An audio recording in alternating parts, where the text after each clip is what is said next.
So ఇక్కడ first question చూడండి. పంజాబ్‌ను బ్రిటిషర్లు స్వాధీనం చేసుకున్నప్పుడు బ్రిటిష్ ఇండియా గవర్నర్ జనరల్ ఎవరు అని చెప్పేసి అడుగుతున్నారు.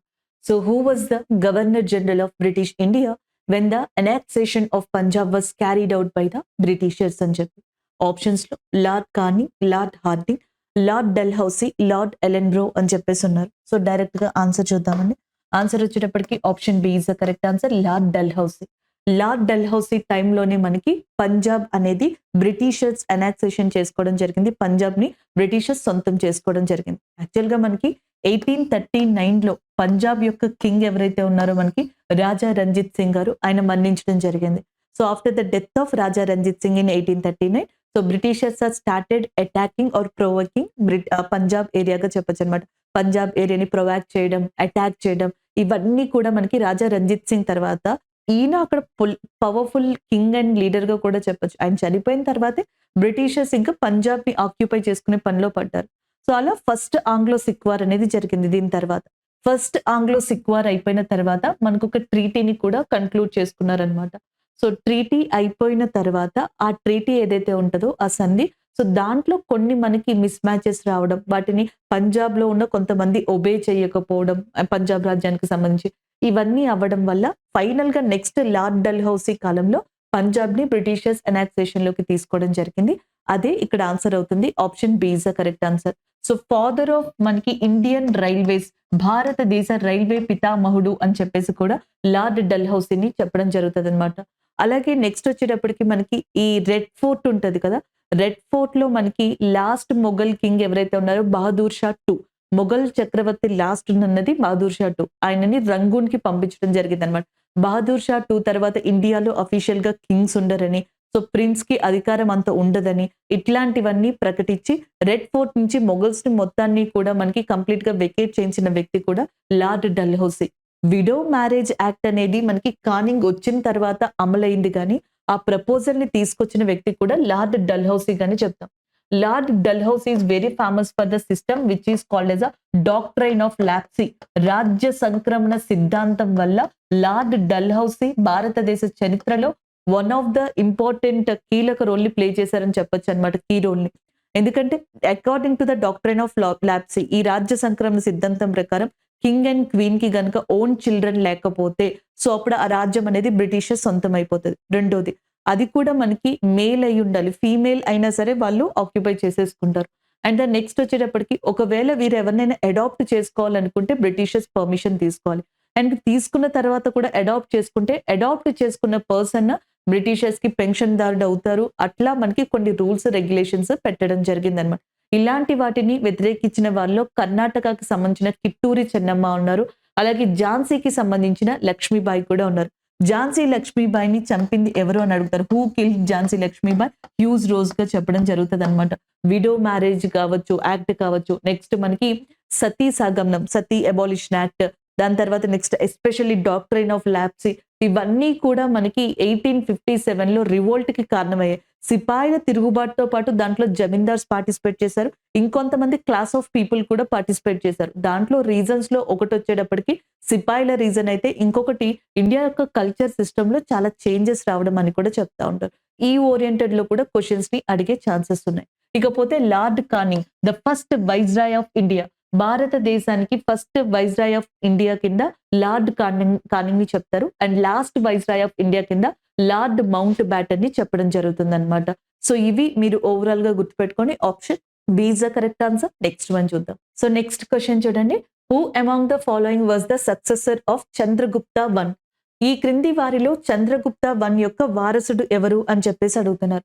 గుప్తా కింగ్డమ్ అనే దాన్ని ఎస్టాబ్లిష్ చేసిన వ్యక్తిగా శ్రీ గుప్తా అనే పర్సన్ ని చెప్పడం జరుగుతుంది. Founder of Gupta kingdom Shri Gupta అన్నమాట. శ్రీ గుప్తా తర్వాత నెక్స్ట్ దాన్ని రూల్ చేసింది Ghatotkacha. As per the sources,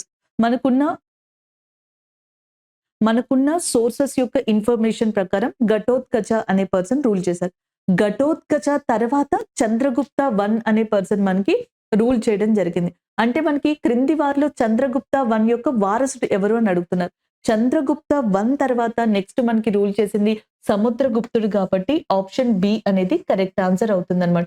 సముద్రగుప్తుడి తర్వాత నెక్స్ట్ రూల్ చేసింది చంద్రగుప్త టూ. సో ఇలా మనకు వస్తుంది ఫస్ట్ శ్రీగుప్త, దాని తర్వాత నెక్స్ట్ మనకి ఎవరు వస్తారండి, ఘటోత్కజ అనే పర్సన్ రావడం జరుగుతుంది. ఘటోత్కజుని తర్వాత నెక్స్ట్ వచ్చేది మనకి చంద్రగుప్త 1. చంద్రగుప్త 1 తర్వాత సముద్రగుప్తుడు వస్తాడు. సముద్రగుప్త తర్వాత చంద్రగుప్త 2 రావడం జరుగుతుంది అనమాట. సో దాని తర్వాత స్కందగుప్త, బుధగుప్త, భానుగుప్త, వినయ్ గుప్త, సో ఇలాంటి వాళ్ళందరూ కూడా రావడం జరుగుతుంది. ఇది మనకి ఆర్డర్ అన్నమాట. అయితే చంద్రగుప్త 1 యొక్క వారసుడు ఎవరు? So who is a successor of Chandragupta 1? సముద్రగుప్తగా చెప్పడం జరుగుతుంది. సో సముద్రగుప్తాని ఏమని కూడా పిలుస్తారంటే ఇండియన్ నెపోలియన్ అని చెప్పేసి పిలవడం జరుగుతుంది. సో భారతదేశ నెపోలియన్ అని చెప్పేసి మనకి సముద్రగుప్తుని పిలవడం జరుగుతుంది అనమాట. అది దానితో పాటుగా ఈయనని కవిరాజా అని కూడా పిలుస్తారంట. He is also called as a Kaviraja. అలాగే విక్రమాదిత్య అనే బిరుదు కావచ్చు, లేదా శాకారి, శకులని హరించిన వాడు అని చెప్పేసి ఈ 2 బిరుదులు కలిగిన వ్యక్తి ఎవరు అంటే చంద్రగుప్త 2 గా చెప్పడం జరుగుతుంది. చంద్రగుప్త 2 కాలంలో కాయిన్స్ ప్రింట్ అవుతాయి కదా, ఆ కాయిన్స్ మీద లయన్ సింబల్ ఉండేదంటండి, సింహం బొమ్మ. అలాగే మనకి సముద్రగుప్తుడి యొక్క కాయిన్స్ మీదేమో తెరచాప, ఓడ అంటాం కదా, బోట్ కి సంబంధించిన తెరచాప సింబల్ కావచ్చు, అండ్ యాజ్ వెల్ యాజ్ దాంతో పాటుగా వీణా లాంటి సింబల్స్ కూడా దాని మీద ఉన్నట్టుగా చెప్పడం జరిగింది అనమాట. సో ఇవి కొన్ని మనం గుర్తుపెట్టుకోవాల్సినవి. అలాగే విశాఖ దత్త అని చెప్పేసి ఒక పర్సన్ ఉన్నారనమాట. సో ఈ విశాఖ దత్త అనే ఆయన ఒక బుక్ రాశారు. దాని పేరు వచ్చేటప్పటికి మనకి దేవి చంద్రగుప్తం అని చెప్పేసి ఉంటది. ఇది గుప్తా డైనాసిటీ గురించి కొంత ఇన్ఫర్మేషన్ ని ఇవ్వడం జరుగుతుంది. దేవి చంద్రగుప్తం అనేది ఎవరి గురించి ఇన్ఫర్మేషన్ ఇస్తుంది? విశాఖ దత్తుడు రాసింది మనకి మెయిన్ గా ఈ గుప్తా డైనాసిటీ గురించి చెప్తుంది. ఇదే విశాఖ దత్తుడు ఇంకో బుక్ కూడా రాశారనమాట. దాని పేరు వచ్చేటప్పటికి ముద్ర రాక్షస అని చెప్పేసి ఉంటది. ఈ ముద్ర రాక్షసాలో మౌర్య డైనాసిటీ గురించి మనకి మెన్షన్ చేయడం జరుగుతుంది అనమాట. సో ఇవి ఎక్కువగా ఎస్ఎస్సిలో అడిగిన ప్రీవియస్ క్వశ్చన్స్ అని. విశాఖ దత్త రాసిన బుక్స్ కావచ్చు. Next who is known as Indian Napoleon. So సముద్రగుప్తుని ఇండియన్ నెపోలియన్ అని చెప్పేసి అంటారు. సో శాకారి అని చెప్పేసి శకులని హరించిన వాడు అని చంద్రగుప్త 2ని పిలవడం జరుగుతుంది. ఇలాంటి క్వశ్చన్స్ ని ఎక్కువగా అడగడం జరిగింది. అలాగే నెక్స్ట్ వచ్చేటప్పటికి మనకి ఇక్కడ సముద్రగుప్తుడు ఉన్నారు చూసారా, సముద్రగుప్తుడు కావచ్చు, చంద్రగుప్తుడు 2 కావచ్చు, వీళ్ళకి సంబంధించి కొన్ని ఇన్స్క్రిప్షన్స్ ఉన్నాయన్నమాట, శాసనాలు. ఇందులో సముద్రగుప్తుడికి సంబంధించి చాలా ఇంపార్టెంట్ ఇన్స్క్రిప్షన్ గా అలహాబాద్ ఇన్స్క్రిప్షన్ అనే దాన్ని చెప్పొచ్చు. అలహాబాద్ శాసనం. సో ఇది కొంచెం పొగట్టుతో ఉంటదంట, అందుకని చెప్పేసి దీన్ని అలహాబాద్ ప్రశస్తి శాసనం అని కూడా పిలుస్తారనమాట. ఈ అలహాబాద్ శాసనం అనేది ఫస్ట్ లో మనకి ఉత్తరప్రదేశ్ లోని కౌశంబి అనే ప్రాంతంలో ఉండేది. ఫస్ట్ లో ఈ ఇన్స్క్రిప్షన్ కౌశంబి అనే ప్రాంతంలో ఉండేది. దాని తర్వాత అలహాబాద్ కి షిఫ్ట్ అయింది. ఇలా షిఫ్ట్ చేసిన పర్సన్ ఎవరు అని అడిగారు అనుకోండి, సో మనకి జహంగీర్ అన్నమాట. జహంగీర్ కాలంలోనే ఈ కౌశంబి నుంచి అలహాబాద్ కి ఈ ఇన్స్క్రిప్షన్ ని షిఫ్ట్ చేశారంట. సో ఇది ఒక ఇంపార్టెంట్. అలాగే నెక్స్ట్ దీన్ని ఎవరు వేయించారు, ఇట్లాంటివి కూడా అడుగుతా ఉంటారు. సముద్రగుప్తుని యొక్క ఎవరైతే మినిస్టర్ ఉంటారో సో ఆయనే ఈ ఇన్స్క్రిప్షన్ ని వేయించారు. బట్ రాసింది అంటే ఈ శాసనాన్ని రచించింది మాత్రం తిలబట్టుగా చెప్పడం జరుగుతుంది. ఇది దానికి సంబంధించిన ఇన్ఫర్మేషన్. అలాగే అలహాబాద్ ఇన్స్క్రిప్షన్ తో పాటుగా సముద్రగుప్తునికి సంబంధించి బీహార్ లో నలంద ఇన్స్క్రిప్షన్ అనేది కూడా ఉంటది. నలంద ఇన్స్క్రిప్షన్ ఇండియాలో ఓల్డెస్ట్ యూనివర్సిటీ, భారతదేశంలో అతి పురాతనమైన విశ్వవిద్యాలయంగా నలంద యూనివర్సిటీ అనే దాన్ని చెప్తాం. ఈ నలంద యూనివర్సిటీని ఎవరు కన్స్ట్రక్ట్ చేయించారు అంటే కుమారగుప్త 1 అని చెప్పేసి ఉంటారు. ఈ కుమారగుప్త 1 ఈ మనకి ఈ నలంద యూనివర్సిటీని కన్స్ట్రక్ట్ చేయించారు. Oldest university in the world Takshashila. Oldest university in India Nalanda. నలందతో పాటుగా విక్రమశీల యూనివర్సిటీ కూడా ఉంటది, అది బీహార్ లోనే లొకేట్ అయి ఉందన్నమాట. అలాగే నెక్స్ట్ వచ్చేటప్పటికి ఈ నలంద శాసనంలో ఏంటంటే అగ్రహారాస్ ఏవైతే ఉంటాయో వాటి గురించి మెన్షన్ చేశారనమాట. అలాగే నెక్స్ట్ గయా శాసనం అని చెప్పేసి ఇంకొకటి, ఇది కూడా సముద్రగుప్తుడికి సంబంధించింది. ఇందులో మనకి శ్రీలంక యొక్క కింగ్ అయిన ఎవరైతే మనకి మేఘవర్మన్ అనే పర్సన్ ఉంటారో ఆయన గయాలో బుద్ధిజానికి సంబంధించి ఒక కన్స్ట్రక్షన్ చేయిస్తుంటే దానికి ఒక విలేజ్ ని దానం ఇచ్చినట్టుగా, ఒక విలేజ్ ని డొనేట్ గా ఇచ్చినట్టుగా ఈ శాసనంలో మెన్షన్ చేసింది అనమాట. సో ఎందుకంటే గయాలో మనకి బుద్ధుడికి సంబంధించిన ఇంపార్టెంట్ ప్లేసెస్, ఈవెంట్స్ కూడా ఉన్నాయన్నమాట.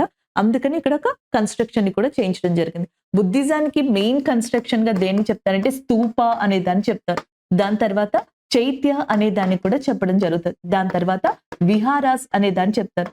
విహారాస్ అంటే రెస్టింగ్ ప్లేసెస్ అన్నమాట, విశ్రాంతి తీసుకునేవి.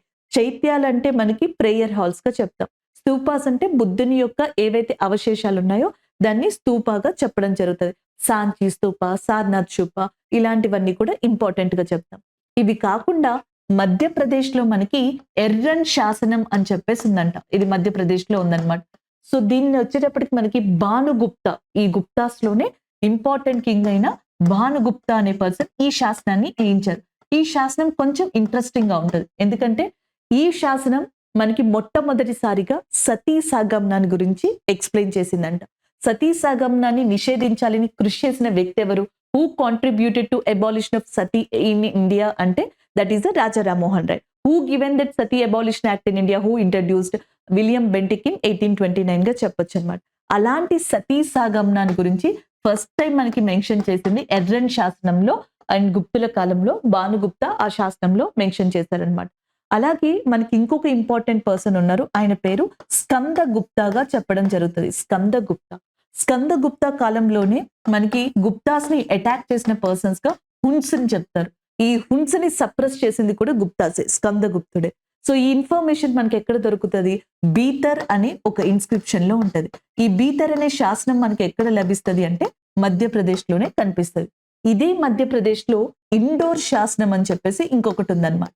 ఈ ఇండోర్ ఇన్స్క్రిప్షన్ లో మనకి మెయిన్ గా దేని గురించి ఉంటది అంటే ట్యాక్స్ సిస్టమ్, కౌలుదారీ సిస్టమ్ గురించి దీంట్లో ఈయన మెన్షన్ చేశాడు. చంద్రగుప్త 2 టైంలోనే మనకి ఇంకొక పర్సన్ కనిపిస్తారు. ఆమె పేరు ప్రభావతి దేవిగా చెప్తాం. ఈ ప్రభావతి దేవి కూడా ఒక ఇన్స్క్రిప్షన్ ని వేయించింది, శాసనాన్ని. దాన్ని పూణే ఇన్స్క్రిప్షన్ గా అంటారు. మహారాష్ట్రలో ఉందన్నమాట. ఇది గుప్తాస్ యొక్క అడ్మినిస్ట్రేషన్ కి సంబంధించి ఇన్ఫర్మేషన్ ని ఇవ్వడం జరుగుతుంది. అలాగే నెక్స్ట్ వచ్చేటప్పటికి మనకి పహాడ్ శాసనం అని చెప్పేసి ఉంది. పహాడ్ ఇన్స్క్రిప్షన్ ఇది మనకి బంగ్లాదేశ్ లో లొకేట్ అయి ఉందన్నమాట. బంగ్లాదేశ్ లో లొకేట్ అయి ఉంది పహాడ్ శాసనం అనేది. దీన్ని బుధగుప్తుడు ఇచ్చారండి. సో ఇలా అండ్ గుప్తాస్ కి సంబంధించి ఇన్స్క్రిప్షన్స్ చూడొచ్చు, అలాగే యూనివర్సిటీస్ అనేవి చూడొచ్చు, అటాక్స్ అనేవి చూడొచ్చు, అండ్ ఇండియన్ నెపోలియన్ అని పిలువబడే సముద్రగుప్తుడి యొక్క విక్టరీస్ ని చూడొచ్చు. ఇవన్నీ కాకుండా మనకి ఇంకొంత ఇన్ఫర్మేషన్ ఏంటి? చంద్రగుప్త 2 టైంలో మనకి ఇంపార్టెంట్ పోయట్స్ ఉండేవాళ్ళు అనమాట. ఈవెన్ కాళిదాసు, కాళిదాసుని ఇండియన్ షేక్స్పియర్ అని కూడా పిలుస్తారు. Who is called as the Indian Shakespeare? Kalidasa. So Kalidasa కాలంలో మనకి ఏదైతే చంద్రగుప్తుని 2 కాలంలో ఏవైతే ఆస్థానం ఉండేదో కోర్టు, దాంట్లో కాళిదాసు కూడా one of the important person గా చెప్పొచ్చు. కాళిదాసు రాసినవేంటి? రఘువంశం, మాలవికాంగ మిత్రం, సో ఇలాంటివన్నీ కూడా మేఘదూతం, ఇవన్నీ కాళిదాసు రాసిన బుక్స్ గా చెప్పడం జరుగుతుంది. ఇట్లా మనకి చాలా ఇన్ఫర్మేషన్ ఉంటుందండి. ఇక్కడతో కట్ షార్ట్ చేద్దాం. సముద్రగుప్త ఏదైతే ఉందో అది కరెక్ట్ ఆన్సర్ అవుతుంది. Option B is the correct one. So next question చూడండి. హరప్పా లిపికి చెందిన 10 పెద్ద సైజు సంకేతాలతో కూడిన శాసనం ఎక్కడ కనుగొనబడింది అని చెప్పేసి అడుగుతున్నారు. And inscription comprising the large sized science of Harappan script was found at Kalibangan అంటున్నారు. సో కాళీబంగన్ అనేది మనకి ఎక్కడ లొకేట్ అయ్యింది? రాజస్థాన్ లో లొకేట్ అయ్యింది కాళీబంగన్ అనేది. ఇండస్ వ్యాలీ సివిలైజేషన్ లోనే అతిపెద్ద అగ్రికల్చర్ సైట్, అతిపెద్ద వ్యవసాయ క్షేత్రంగా మనకి కాళీబంగన్ అనే దాన్ని చెప్పొచ్చు అనమాట. And the next one Banawali అని చెప్పేసి ఉంది. పులి ముద్రిక ఇక్కడ దొరికిందంట. టైగర్ కి సంబంధించిన ఆనవాళ్ళు ఏవైతే ఉన్నాయో పులి ముద్రికలు, సో అవి మనకి బన్వాలీలో దొరికాయి. నెక్స్ట్ వన్ కోట్ డీజీ అని చెప్పేసి ఉంది. సో నెక్స్ట్ వచ్చేటప్పటికి ధోలవీర. సో మనకి ధోలవీర అనేది ఏదైతే ఉందో అది కరెక్ట్ ఆన్సర్ అవుతుంది. Option D is the correct answer. UNESCO అనేది మనకు ఒకటి ఉంది కదండి, ఇంటర్నేషనల్ ఆర్గనైజేషన్. దీనికి సంబంధించి క్వశ్చన్స్ కూడా అడుగుతూ ఉంటారు. యునెస్కో యొక్క హెడ్ క్వార్టర్స్ అనేది ఎక్కడ ఉంది అంటే ప్యారిస్ లో ఉంది. అలాగే యునెస్కోకి సంబంధించి కొన్ని ఇనిషియేటివ్స్ ఉన్నాయి. ఒకటి వరల్డ్ హెరిటేజ్ సైట్స్ అని చెప్పేసి అంటాం, ప్రపంచ వారసత్వపు ప్రదేశాలు. వరల్డ్ హెరిటేజ్ సైట్స్ ఎన్ని ఉన్నాయి ఇప్పుడు ప్రెసెంట్ ఇండియాలో? 42 ఉన్నాయి, 42. ఇదే యునెస్కోకి సంబంధించి మనకి మ్యాప్ అని ఇంకొక ప్రోగ్రామ్ ఉంది, మ్యాన్ అండ్ బయోస్ఫియర్ అంటాం. దీనికి సంబంధించి మనకి ఎన్ని ఇండియాలో రికగ్నైజ్ చేశారంటే అవుట్ ఆఫ్ 18 12 బయోస్ఫియర్స్ ని మ్యాప్ కింద రికగ్నైజ్ చేశారు. ఇవన్నీ ప్రీవియస్ క్వశ్చన్స్ ఏనండి. ఈ వరల్డ్ హెరిటేజ్ సైట్స్ లో 42 కదా, రీసెంట్ గా రికగ్నైజ్ చేసినవి నేను చెప్తానే ఉన్నాను మీకు. ఒకటి శాంతినికేతన్ అనేది వెస్ట్ బెంగాల్లో లొకేట్ అయి ఉంది. అలాగే ఇంకొకటి వచ్చేటప్పటికి group of Hoysala temple, Hoysala ఆలయాలు, ఇవి వచ్చేటప్పటికి కర్ణాటకలో లొకేట్ అయి ఉంది హోయసాల టెంపుల్ అనేది. సో వీటిని రికగ్నైజ్ చేయడం జరిగింది. అయితే నెక్స్ట్ మనకి ఇక్కడ ధోలవీర అనేది కూడా సో మనకి ప్రీవియస్ గా యునెస్కో యొక్క వరల్డ్ హెరిటేజ్ సైట్ గానే చెప్పొచ్చు అనమాట. అయితే ఈ ధోలవీర అనే ప్రదేశం ఏదైతే ఉందో ఇది మనకి లార్జెస్ట్ రిజర్వైర్ గా చెప్పడం జరుగుతుంది. అతిపెద్ద రిజర్వైర్ సిస్టమ్ ఉంది. అలాగే అతిపెద్ద స్టేడియం ఉన్నదానిగా కూడా దీన్ని చెప్పొచ్చు. అతిపెద్ద స్టేడియం, అతిపెద్ద రిజర్వైర్, అతిపెద్ద shopping complex Indus valley civilization కి సంబంధించి కూడా ధోలవీరాలో ఉన్నట్టుగా మనకి చెప్పడం జరిగింది. అంతేకాకుండా ఈ సింధు నాగరికతలో మనకి ఇంపార్టెంట్ ఇండస్ట్రీస్ ఉన్నాయి. క్వశ్చన్స్ అడిగితే కొంచెం డిఫరెంట్ గా కూడా అడగొచ్చండి. రెగ్యులర్ గా ఎస్ఎస్సి అడిగినట్టు క్వశ్చన్స్ అడిగితే ఇంతే. ఇండస్ వ్యాలీ సివిలైజేషన్ లో కాళీబంగన్ ప్లేస్ ఎక్కడుంది, అండ్ వరల్డ్ హెరిటేజ్ సైట్ ఏది, లేకపోతే మనకి 10 సైన్స్ కి సంబంధించిన సింబల్ ఎక్కడ కనిపించింది, లార్జెస్ట్ స్టేడియం ఏది. అలా కాకుండా ఇండస్ వ్యాలీ సివిలైజేషన్ కి సంబంధించి సెకండ్ ఇంపార్టెంట్ ఇండస్ట్రియల్ సిటీ ఏది అని అడగచ్చు. థర్డ్ ఇంపార్టెంట్ ఇండస్ట్రియల్ సిటీ ఏది అని అడగచ్చు. కొన్ని పారిశ్రామిక నగరాలు ఉన్నాయన్నమాట. దాంట్లో మనకి second or third important industrial city వచ్చేటప్పటికి లేదా ప్లేస్ వచ్చేటప్పటికి ధోలవీరాగా చెప్తారు, which is located in Gujarat ఏరియాగా మనం గుర్తుపెట్టుకోవాల్సి ఉంటుంది. ఇవి ఇండస్ వ్యాలీ సివిలైజేషన్ కి సంబంధించిన కొంత ఇన్ఫర్మేషన్ అండి. ఆప్షన్ డి అనేది మీరు ఇక్కడ కరెక్ట్ ఆన్సర్ గా తీసుకోవచ్చు. సో నెక్స్ట్ వన్ చూడండి. భారతదేశంలోని కొన్ని ప్రాంతాల్లో రైతులు తమ దేవి ద్వారాన్ని పూజించడం ద్వారా పోల పండుగని జరుపుకుంటారు.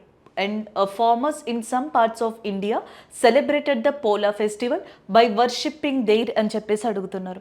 So that is nothing but bullocks గా చెప్పచ్చు. Option D is the correct answer, ఎద్దులు.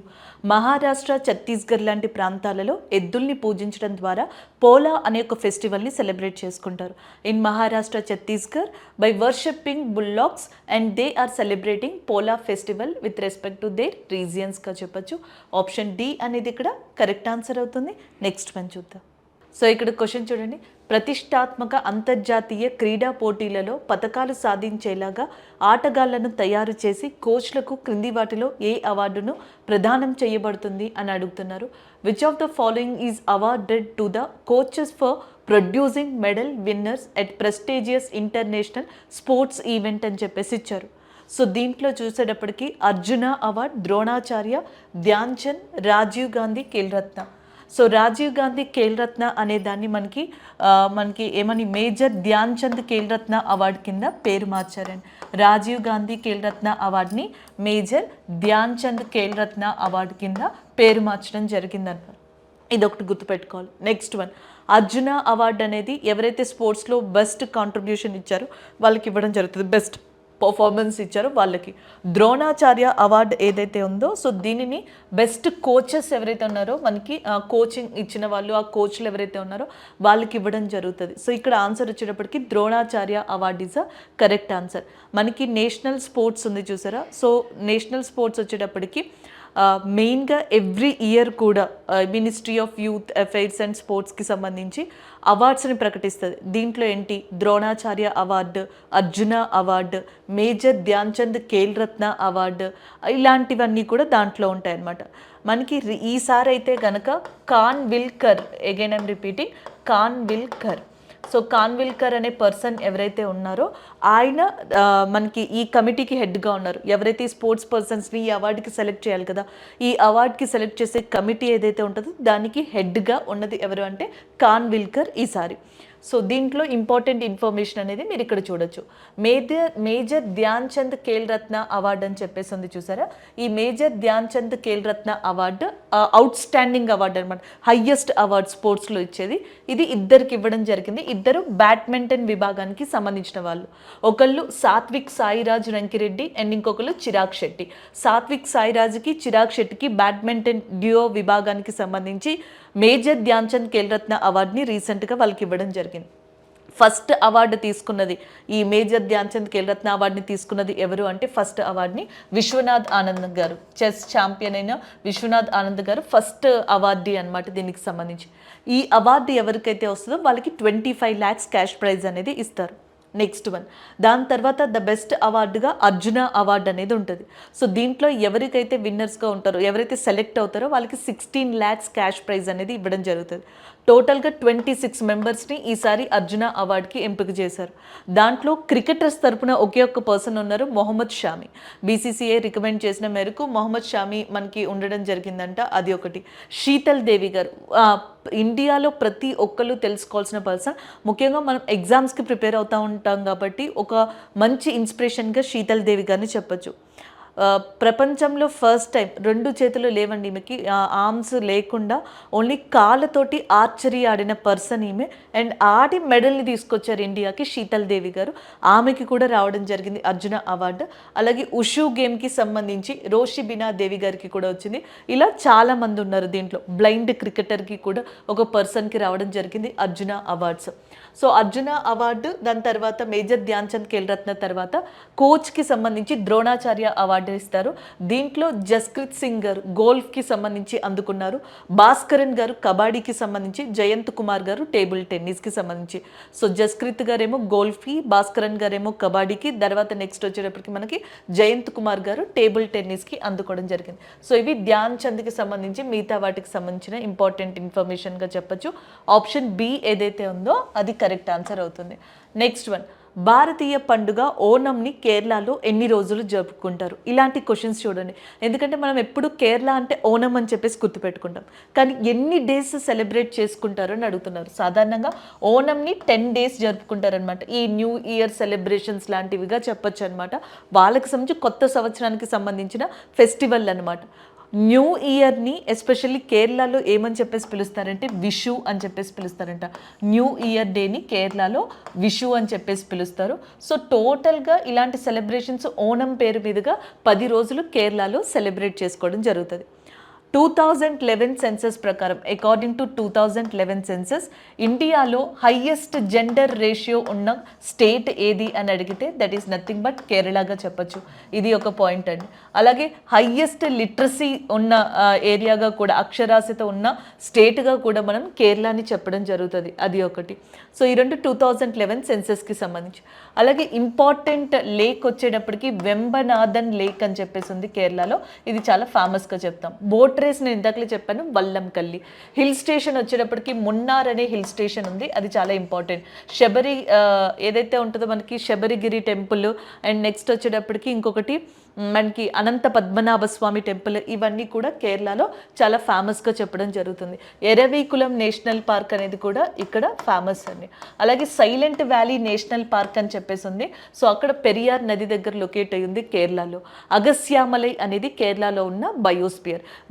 విజయన్ గారు ఎవరైతే ఉన్నారో, పిన్నారి విజయన్ చీఫ్ మినిస్టర్గా ఉన్నారు. మొహమ్మద్ ఆరిఫ్ ఖాన్ గారు కేరళకి సంబంధించిన గవర్నర్గా ఉన్నారు. కేరళలో ఇంపార్టెంట్ పోర్ట్ ఓడరేవుగా కొచ్చిన్ ఓడరేవు అని చెప్తాం. అండ్ కోస్టల్ ఏరియాగా మల్బార్ కోస్టల్ ఏరియాని చెప్పడం జరుగుతుంది. సో ఇవి ఇంపార్టెంట్ ఇన్ఫర్మేషన్ దీనికి సంబంధించి. నెక్స్ట్ వన్ చూద్దాం. సో నెక్స్ట్ వచ్చేటప్పటికి రాజ్యాంగ ప్రవేశికలోని ఈ క్రింది పదాలలో ఏ పదం భారతదేశాన్ని పూర్తి రాజకీయ స్వేచ్ఛను కలిగి ఉన్న మరియు అత్యున్నత అధికారం కలిగి ఉన్న దేశంగా వివరిస్తుంది అని చెప్పేసి అడుగుతారు. Which of the following words in preamble of the Constitution describes India as a country having complete political freedom by and being the supreme authority అని చెప్పేసి ఇక్కడ వర్డ్స్ ఇచ్చారు. మనకి ప్రియాంబుల్ అంటే ప్రవేశిక అంటాం. కాన్స్టిట్యూషన్కి సంబంధించి సింపుల్గా అసలు మన రాజ్యాంగం ఏం చెప్తుంది, డేట్ ఆఫ్ అడాప్షన్ ఏంటి, ఇవన్నీ ప్రియాంబుల్లో కనిపిస్తూ ఉంటాయి. ఈ ప్రియంబుల్లో సెక్యులర్ అనే వర్డ్ ఉంటుంది. ఆల్ రిలీజియన్స్ ఆర్ ఈక్వల్, అన్ని మతాలు ఒక్కటే అన్నట్టుగా సెక్యులర్ అనే పదం ఉంటుంది అనమాట. దీనికి ఎగ్జాంపుల్గా ఒక్కొక్కసారి యూనిఫామ్ సివిల్ కోడ్ లాంటివి చెప్పడం, యూనిఫామ్ సివిల్ కోడ్ని ఆర్టికల్ 44లో ఉందని చెప్పడం, దీన్ని గోవా అడాప్ట్ చేసుకుంది, ఇప్పుడు ఉత్తరాఖండ్ కూడా తీసుకురాబోతుందని చెప్పడం, ఇవన్నీ చూస్తూ ఉంటాం. నెక్స్ట్ వన్ సోషలిస్ట్ అనమాట. సోషలిస్ట్ అండ్ సెక్యులర్ అనే పదాలని మనకి తర్వాత కాలంలో యాడ్ చేశారు. ఫస్ట్ ప్రియంబుల్ని ఇంట్రడ్యూస్ చేసినప్పుడు సోషలిస్ట్, సెక్యులర్, సామ్యవాద, లౌకిక అనే అంశాలు లేవు, కానీ తర్వాత వచ్చాయి. ఇండియా లాంటి కంట్రీలో సెక్యులర్ అనేది ఒక ఛాలెంజింగ్ విషయంగా చెప్పచ్చు. మోస్ట్ ఆఫ్ ద కంట్రీస్లో ఎలా ఉంటుందంటే, ఫర్ ఎగ్జాంపుల్ యూఎస్ఏ తీసుకుంటే dominated religion, single dominated religion కనిపిస్తూ ఉంటుంది.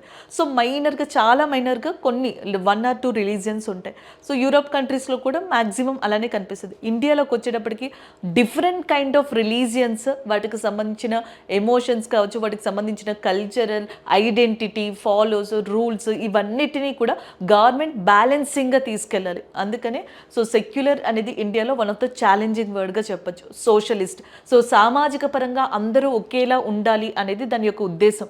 1970s ఆ టైంలో ఇందిరాగాంధీ గారు ప్రైమ్ మినిస్టర్గా వచ్చిన తర్వాత గరీబీ హఠావో లాంటి నినాదాలతో ఇండియాలో చాలా ప్రోగ్రామ్స్ని ఇనిషియేటివ్ చేశారు. సో ఆ టైంలో ఎక్కువగా సొసైటీ ఓరియంటెడ్, సొసైటీ డెవలప్మెంట్ వైపుగా ఎక్కువగా గవర్నమెంట్ దృష్టి సరించిందని చెప్పొచ్చు. బట్ నెగిటివ్ ఆస్పెక్ట్స్ ఉన్నా సరే, అదే టైంలో వచ్చింది మనకి సోషలిస్ట్ అనే వర్డ్. ఆ రెండు అప్పుడు వచ్చాయి. డెమోక్రటిక్, సోవరిన్ అని చెప్పేసి ఉన్నాయి. ప్రజల చేత, ప్రజల కొరకు, ఇట్లాంటివి ప్రజాస్వామ్యంలో మనం మాట్లాడుతూ ఉంటాం. సో మనం డైరెక్ట్గానే కదా ఎంపీస్ని, ఎమ్మెల్యేస్ని ఎన్నుకుంటాం. మనం ఎన్నుకున్న ఎంపీ, ఎమ్మెల్యేలే కదా indirect elections president of India, vice president of India లాంటి వాళ్ళని ఎన్నుకుంటారు. సో కాబట్టి మంది ప్రజాస్వామ్య దేశంగా చెప్పొచ్చు. ఆ పదంలో అది వస్తుంది. ఒక కంట్రీ కంప్లీట్గా ఫ్రీడమ్ని కలిగి ఉంది, దానికి సంబంధించిన మోటో ఆఫ్ గవర్నమెంట్ని అది చూస్ చేసుకుంటుంది. డెమోక్రటిక్ అనా, లేకపోతే ఇంకొకటనా, ఫెడరల్ స్ట్రక్చర్ అన్నా, ఏదైనా సరే ఒక కంట్రీకి చూస్ చేసుకోవాలంటే అది పొలిటికల్గా ఫ్రీ అయి ఉండాలి. సో మనకి ఇండిపెండెన్స్ వచ్చింది, మనం పొలిటికల్గా ఫ్రీగా ఉన్నాం, మన సుప్రీం అథారిటీ మన కంట్రీనే కాబట్టి సార్వభౌమాధికారం, సోవర్నిటీ అనేది అలాంటి లక్షణాలని చెప్తుంది. ఆప్షన్ ఏ అనేది కరెక్ట్ ఆన్సర్ అవుతుంది.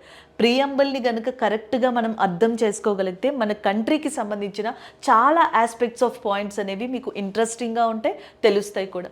ప్రియంబుల్ ఆఫ్ కాన్స్టిట్యూషన్ ఏదైతే ఉందో ఫస్ట్లో దీన్ని అసలు జవహర్లాల్ నెహ్రూ గారు ఆబ్జెక్టివ్ రిజల్యూషన్ అనే దాంతో ప్రపోజల్లో పెట్టారని, దాని తర్వాత స్లోగా అది రూపుదాల్చుకుంటూ సో మనకి ప్రియంబుల్గా రావడం, ఇవన్నీ కూడా హిస్టారికల్ బ్యాక్గ్రౌండ్లో చూడొచ్చు.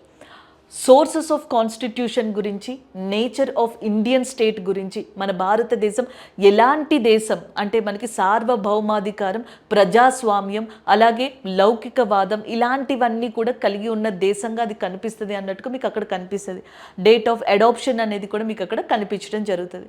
నేను చెప్పానే సోషలిస్ట్, సెక్యులర్ అనే పదాలు మనకి 1976 42nd అమెండ్మెంట్ యాక్ట్ ద్వారా మనకి ప్రియాంబుల్లో చేర్చడం జరిగిందనమాట. And the next one Berubari case, Kesavananda Bharati కేసెస్లో కూడా ప్రియంబుల్ అనేది one of the important topic అనమాట. ఇంపార్టెంట్ పాయింట్గా కూడా మీకు కనిపిస్తూ ఉంటుంది. అండ్ నెక్స్ట్ మీకు కొన్నిసార్లు ఎగ్జామ్లో ఎలా అడుగుతారంటే ప్రియంబుల్లో we are the people of India and having sovereign, socialist, secular, democratic, republic, ఇలా వర్డ్స్ తోటి మీకు ఆ ప్రిఫేజ్ అనేది రాసుంటుంది.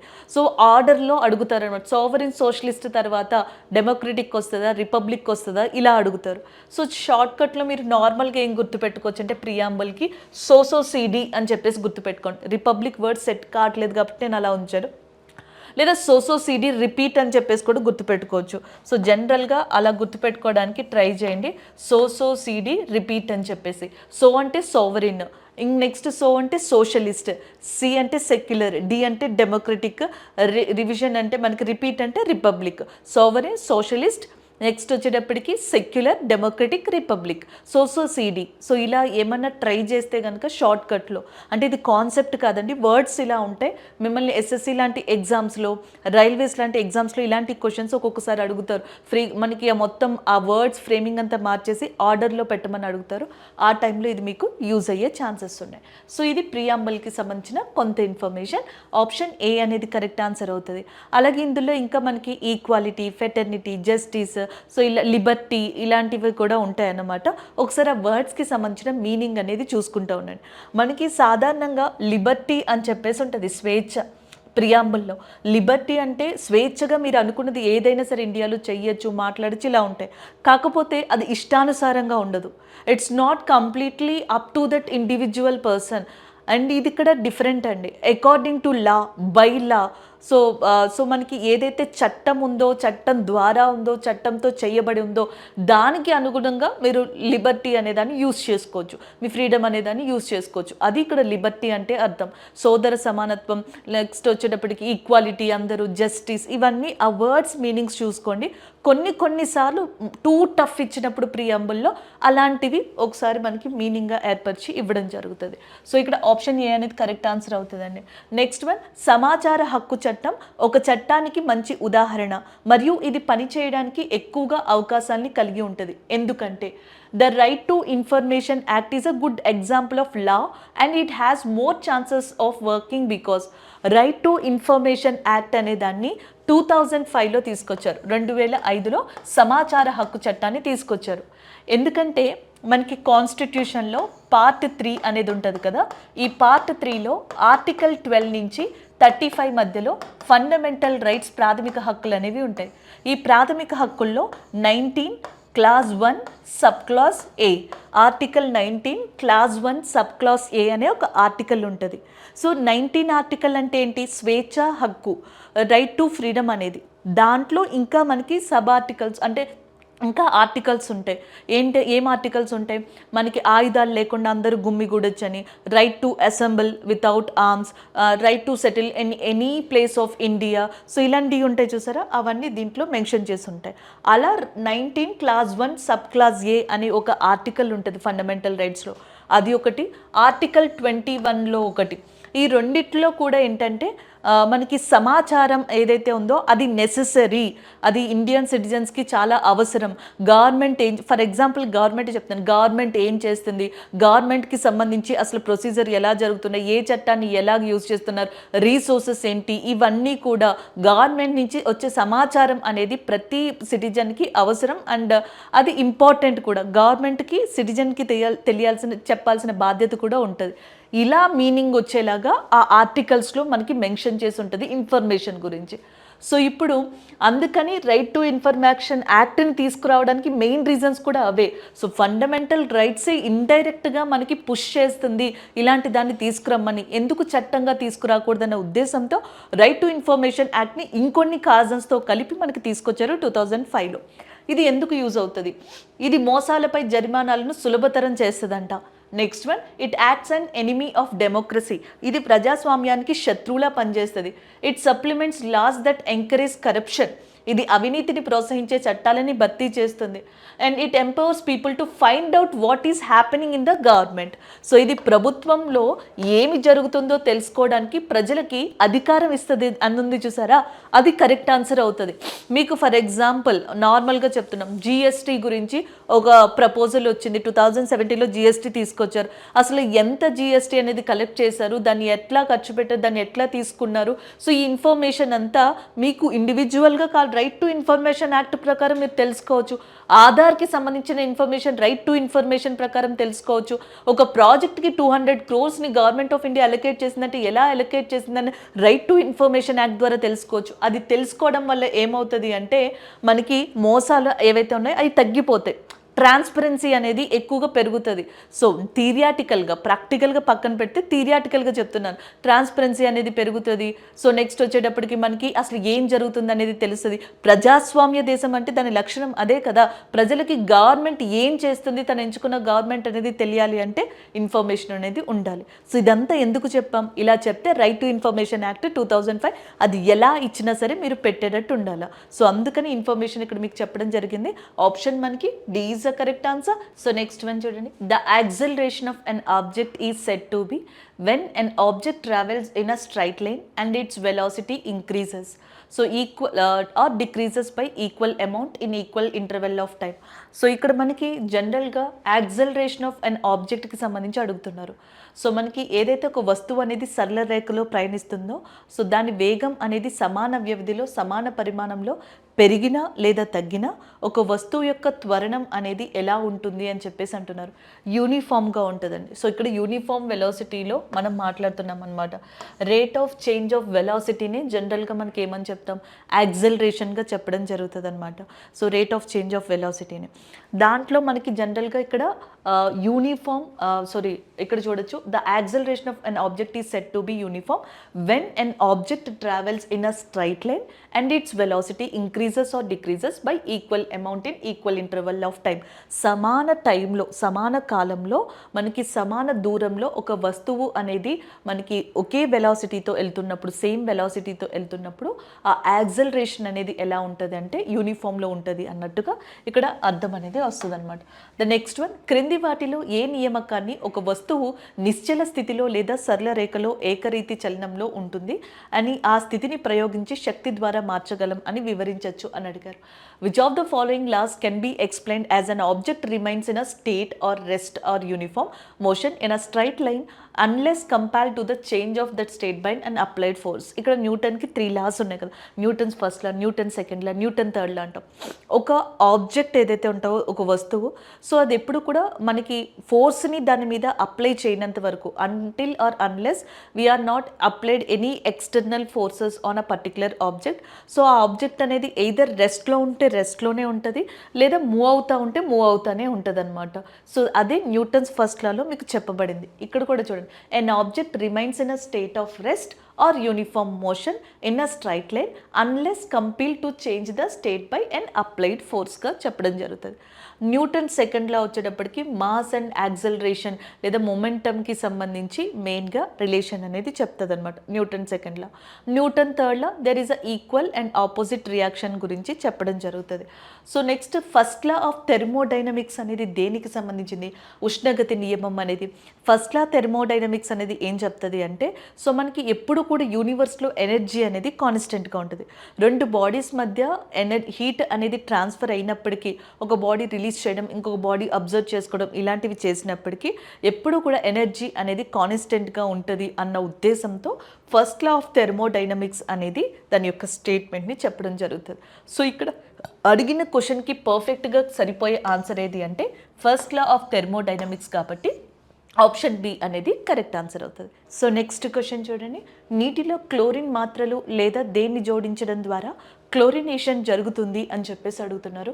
Chlorination is done by adding chlorine tablets or which to that water. Baking soda, turmeric powder, common salt, bleaching powder అని చెప్పేసి ఉన్నాయి.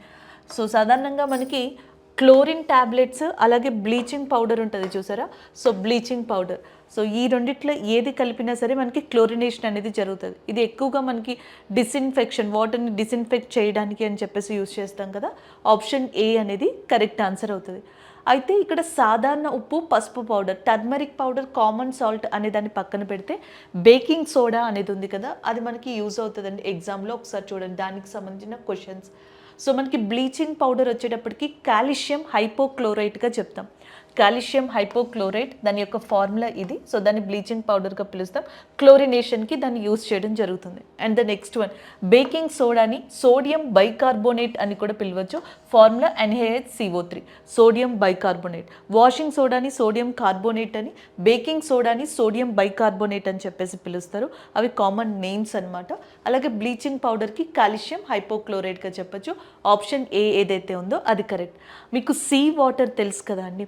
So ఈ sea water అనేదాన్ని మెజర్ చేసినప్పుడు దాంట్లో సాల్ట్ అనేదాన్ని కూడా చూస్తారనమాట, సాలినిటీ, ఉప్పదనం. సో సీ వాటర్ని కనుక తీసుకున్నట్టయితే ఫర్ ఎగ్జాంపుల్ ఒక 100,000 గ్రామ్స్ సంబంధించి తీసుకున్నారనుకోండి సీ వాటర్, అందులో ఒక 35% వరకు, 35 గ్రామ్స్ వరకు కూడా మనకి సాల్ట్ అనేది ఉంటుంది. ఈ సాల్ట్లో డిఫరెంట్ ఉంటాయి అన్నమాట. లైక్ సోడియం క్లోరైడ్ అనేది అధిక శాతం ఉంటుందంట, 77.8% సోడియం క్లోరైడ్ ఉంటుందంట. దాంతోపాటుగా మెగ్నీషియం క్లోరైడ్ అనేది కూడా ఉంటుందంట, మెగ్నీషియం సల్ఫేట్ అనేది ఉంటుంది, కాల్షియం సల్ఫేట్ అనేది ఉంటుంది. సో ఇలా మనకి డిఫరెంట్ సాల్ట్స్ అనేవి జనరల్గా కనిపిస్తాయంట సీ వాటర్లో. బట్ సీ వాటర్లో ఎక్కువగా కనిపించేది సోడియం క్లోరైడ్గా చెప్పడం జరుగుతుంది అనమాట. సో ఇది ఇంకొక పాయింట్గా మీరు ఇక్కడ యాడ్ చేసుకోవచ్చు. నెక్స్ట్ వన్ చూడండి. నెక్స్ట్ వచ్చేటప్పటికి which of the following chemical is not used as a preservative to check the growth of micro organisms. So సూక్ష్మజీవుల పెరుగుదలని తనిఖీ చేయడానికి క్రింది వాటిలో ఏ రసాయనాలని సంరక్షణ కారణిగా ఉపయోగించరు అని చెప్పేసి అడుగుతున్నారనమాట. సో మనకి ఫుడ్ ప్రిజర్వేటివ్స్ అని చెప్పేసి ఉంటాయి. ఫుడ్ అనేది ఎక్కువ కాలం మనకి రావడానికి కొన్ని ఫుడ్ ప్రిజర్వేటివ్స్ని వాడతాం. న్యాచురల్ ఫుడ్ ప్రిజర్వేటివ్స్ అంటే సాల్ట్, ఆయిల్ ఇలాంటివి న్యాచురల్ ఫుడ్ ప్రిజర్వేటివ్స్గా చెప్తాం. మనం పికిల్స్లో చూస్తూ ఉంటాం. సో ఇలాంటి వాటిలో ఏంటంటే పాడైపోకుండా ఉండడానికి ఫుడ్ అనేది వాటిని వాడతాం సంరక్షణ కార్యగా. అవి కాకుండా కొన్ని కెమికల్స్ని కూడా వాడతాం. లైక్ సోడియం బెంజోయిట్ ఏదైతే ఉందో, సోడియం బెంజోయిట్ అనే దాన్ని కూడా ఎక్కువగా ఎసిడిక్ కంటెంట్ ఉన్న ఫుడ్స్కి వాడుతూ ఉంటామంట. లైక్ జ్యూస్కి వాడతాము. నెక్స్ట్ టమాటో కెచప్ ఏదైతే ఉంటుందో, టమాటో కెచప్ లాంటివి ఎక్కువ కాలం స్టోర్ అయ్యేందుకు సోడియం బెంజోయిట్ లాంటి వాటిని యూస్ చేస్తారంట. అలాగే నెక్స్ట్ బెంజోయిక్ యాసిడ్ కూడా ఆల్మోస్ట్ అంతే. ఒకవేళ బెంజోయిక్ యాసిడ్ని ఎక్కువ కాలం ఫుడ్ స్టోరేజ్లో ఉంచితే కనుక, అంటే దీన్ని యూస్ చేసిన దాన్ని ఎక్కువ కాలం స్టోర్ చేస్తే కనుక ఆ ఫుడ్ డార్క్ కలర్లోకి కంప్లీట్గా చేంజ్ అవుతుందంట. అలాగే సోడియం బిస్ఫలైట్ అనేది ఏదైతే ఉందో సోడియం మెటాబిస్ఫలైట్ని కూడా అలాగే యూస్ చేస్తారు. బట్ దీనివల్ల ఆర్గాన్స్కి సైడ్ ఎఫెక్ట్ అనేది వస్తుంది అని చెప్పేసి కూడా పిలుస్తారంట. ఇకపోతే సోడియం హైడ్రోజన్ కార్బోనేట్ అని ఉంది చూసారా, సోడియం హైడ్రోజన్ కార్బోనేట్ ఏదైతే ఉందో దీనిని యూస్ చేస్తారంట, దీన్ని యూస్ చేయరంట ప్రిజర్వేటివ్గా. సో ఆప్షన్ బి అనేది కరెక్ట్ ఆన్సర్ అవుతుంది. సోడియం హైడ్రోజన్ కార్బోనేట్ ఏదైతే ఉందో దాన్ని సంరక్షణ కారిణిగా వాడరు జనరల్గా. సో ఆప్షన్ బి అనేది కరెక్ట్ ఆన్సర్ అవుతుంది. నెక్స్ట్ వన్ చూద్దాం. నెక్స్ట్ వచ్చేటప్పటికి మూర్ఛ వ్యాధి వల్ల శరీరంలోని ఏ భాగం ప్రభావితం అవుతుంది అని చెప్పేసి అడుగుతున్నారు. So which part of the body is affected by epilepsy? So ఆప్షన్లో కిడ్నీ, బ్రెయిన్, లివర్, హార్ట్ అని చెప్పేసి ఉన్నాయి. సో ఆన్సర్ వచ్చేటప్పటికి option B is the correct answer అండి. బ్రెయిన్ ఏదైతే ఉందో అది కరెక్ట్ ఆన్సర్ అవుతుంది. ఎపిలిప్సీ లేదా మూర్ఛ వ్యాధి వల్ల బ్రెయిన్ పార్ట్ ఏదైతే ఉంటుందో సో అది ఎఫెక్ట్ అవుతుందంట, ఎక్కువగా సివియర్గా డ్యామేజ్ అవుతుందంట. ఆప్షన్ బి అనేది కరెక్ట్ ఆన్సర్ అవుతుంది. అలాగే కొన్ని ప్రీవియస్ ఇయర్స్ క్వశ్చన్స్ దీని మీద ఉన్నాయి, అంటే బ్రెయిన్కి సంబంధించి కొన్ని ప్రీవియస్ ఇయర్స్ క్వశ్చన్స్ ఉన్నాయి, వాటిలో కొన్ని చూద్దాం. సో మనకి బ్రెయిన్కి వచ్చేటప్పటికి 3 పార్ట్స్ ఉంటాయి, మీకు ఆల్రెడీ తెలుసు. ఫోర్ బ్రెయిన్ అనేది ఉంటుంది, మిడ్ బ్రెయిన్, దాని తర్వాత హిన్ బ్రెయిన్ అని చెప్పేసి ఉంటుంది. సో హిన్ బ్రెయిన్ ఏదైతే ఉంటుందో దాంట్లో 2 పార్ట్స్ ఉంటాయి, ఒకటి సెరిబెలం అండ్ నెక్స్ట్ మెడ్యులా ఒబ్లాంగేటా అనేవి ఉంటాయి అన్నమాట.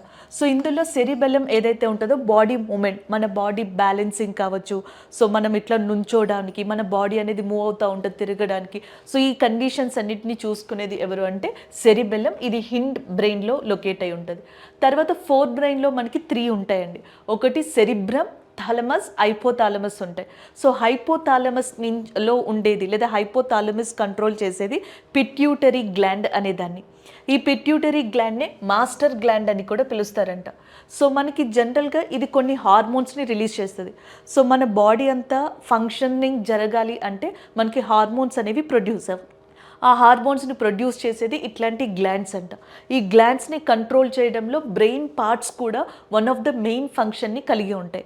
అందులో బ్రెయిన్ పార్ట్స్లో ఒకటైన ఫోర్ బ్రెయిన్ ఉంది చూసారా, దీంట్లో హైపోథాలమస్ ఏదైతే ఉందో అది పిట్యూటరీ గ్లాండ్ అనే దాన్ని కంట్రోల్ చేస్తుంది.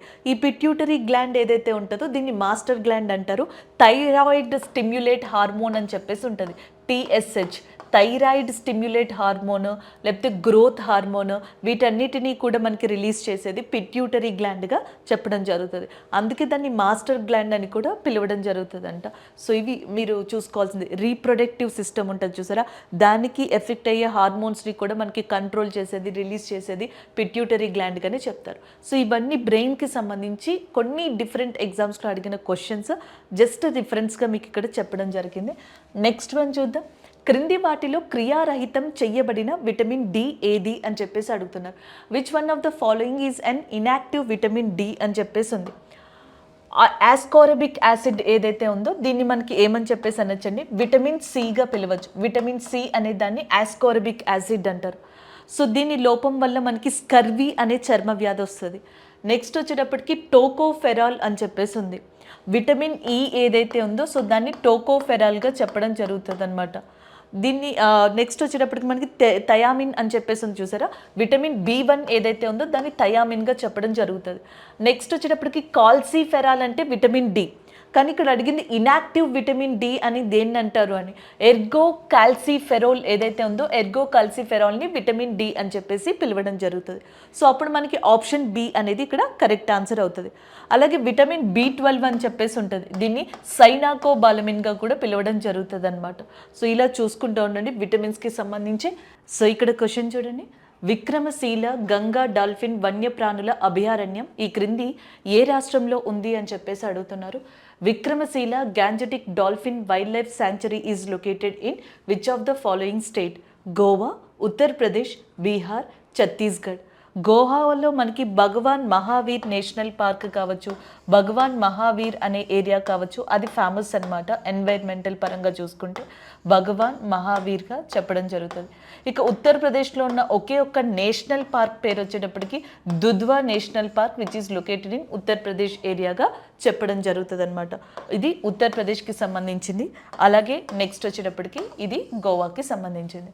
And the next one Chhattisgarh and Bihar అని ఉన్నాయి. సో బీహార్లో మనకి ఈ విక్రమశీల గంగా డాల్ఫిన్ వన్యప్రాణుల అభయారణ్యం అనేది ఉంది. Vikramshila gangetic dolphin wildlife sanctuary is located in Bihar. Option B is a correct answer అవుతుంది. అలాగే బీహార్కి సంబంధించి ఇంకొంత ఇన్ఫర్మేషన్ ఇక్కడ మనం చూద్దాం.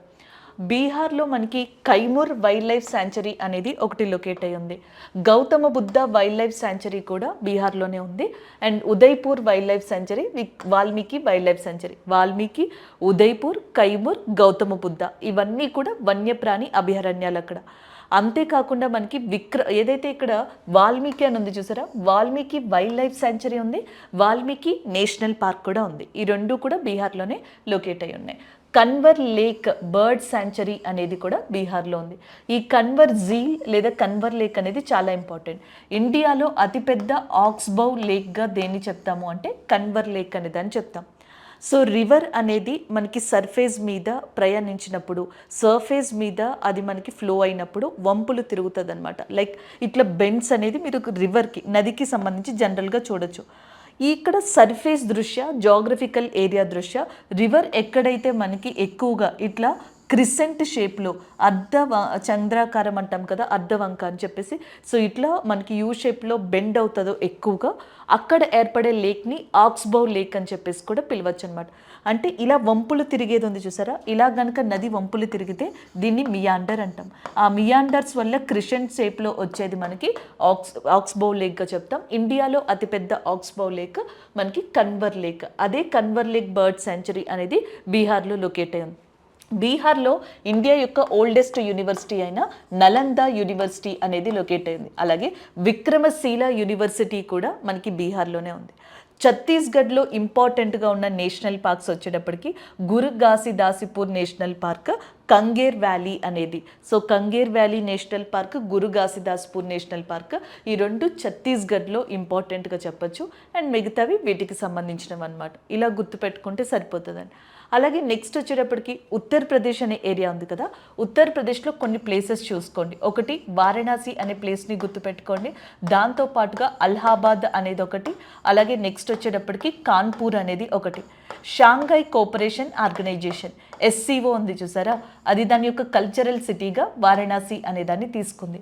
అండ్ మనకి భూమి మీద ఓల్డెస్ట్ లివింగ్ సిటీగా కూడా వారణాసి అనేదాన్ని చెప్తాం.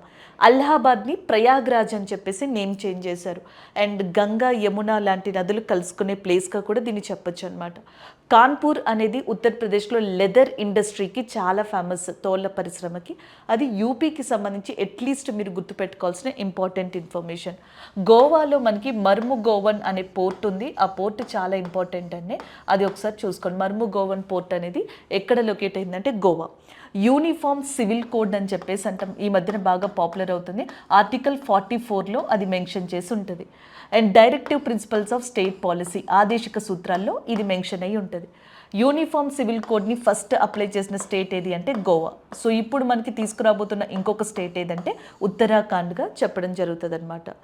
అండ్ నెక్స్ట్ ఉత్తరాఖండ్లో రాణి బహ్రీ అనే పర్సన్ ఎవరైతే ఉంటారో, ఈమె ఆ హైకోర్టుకి, ఉత్తరాఖండ్ హైకోర్టుకి ఫస్ట్ విమెన్ చీఫ్ జస్టిస్గా రీసెంట్గా అపాయింట్ అయ్యారు. అండ్ 106 నేషనల్ పార్క్స్ ఇండియాలో ఉన్నాయి. అందులో first national park Jim Corbett national park అంటాం. దీన్నే మనకి హేలీ నేషనల్ పార్క్ అని కూడా అంటారు.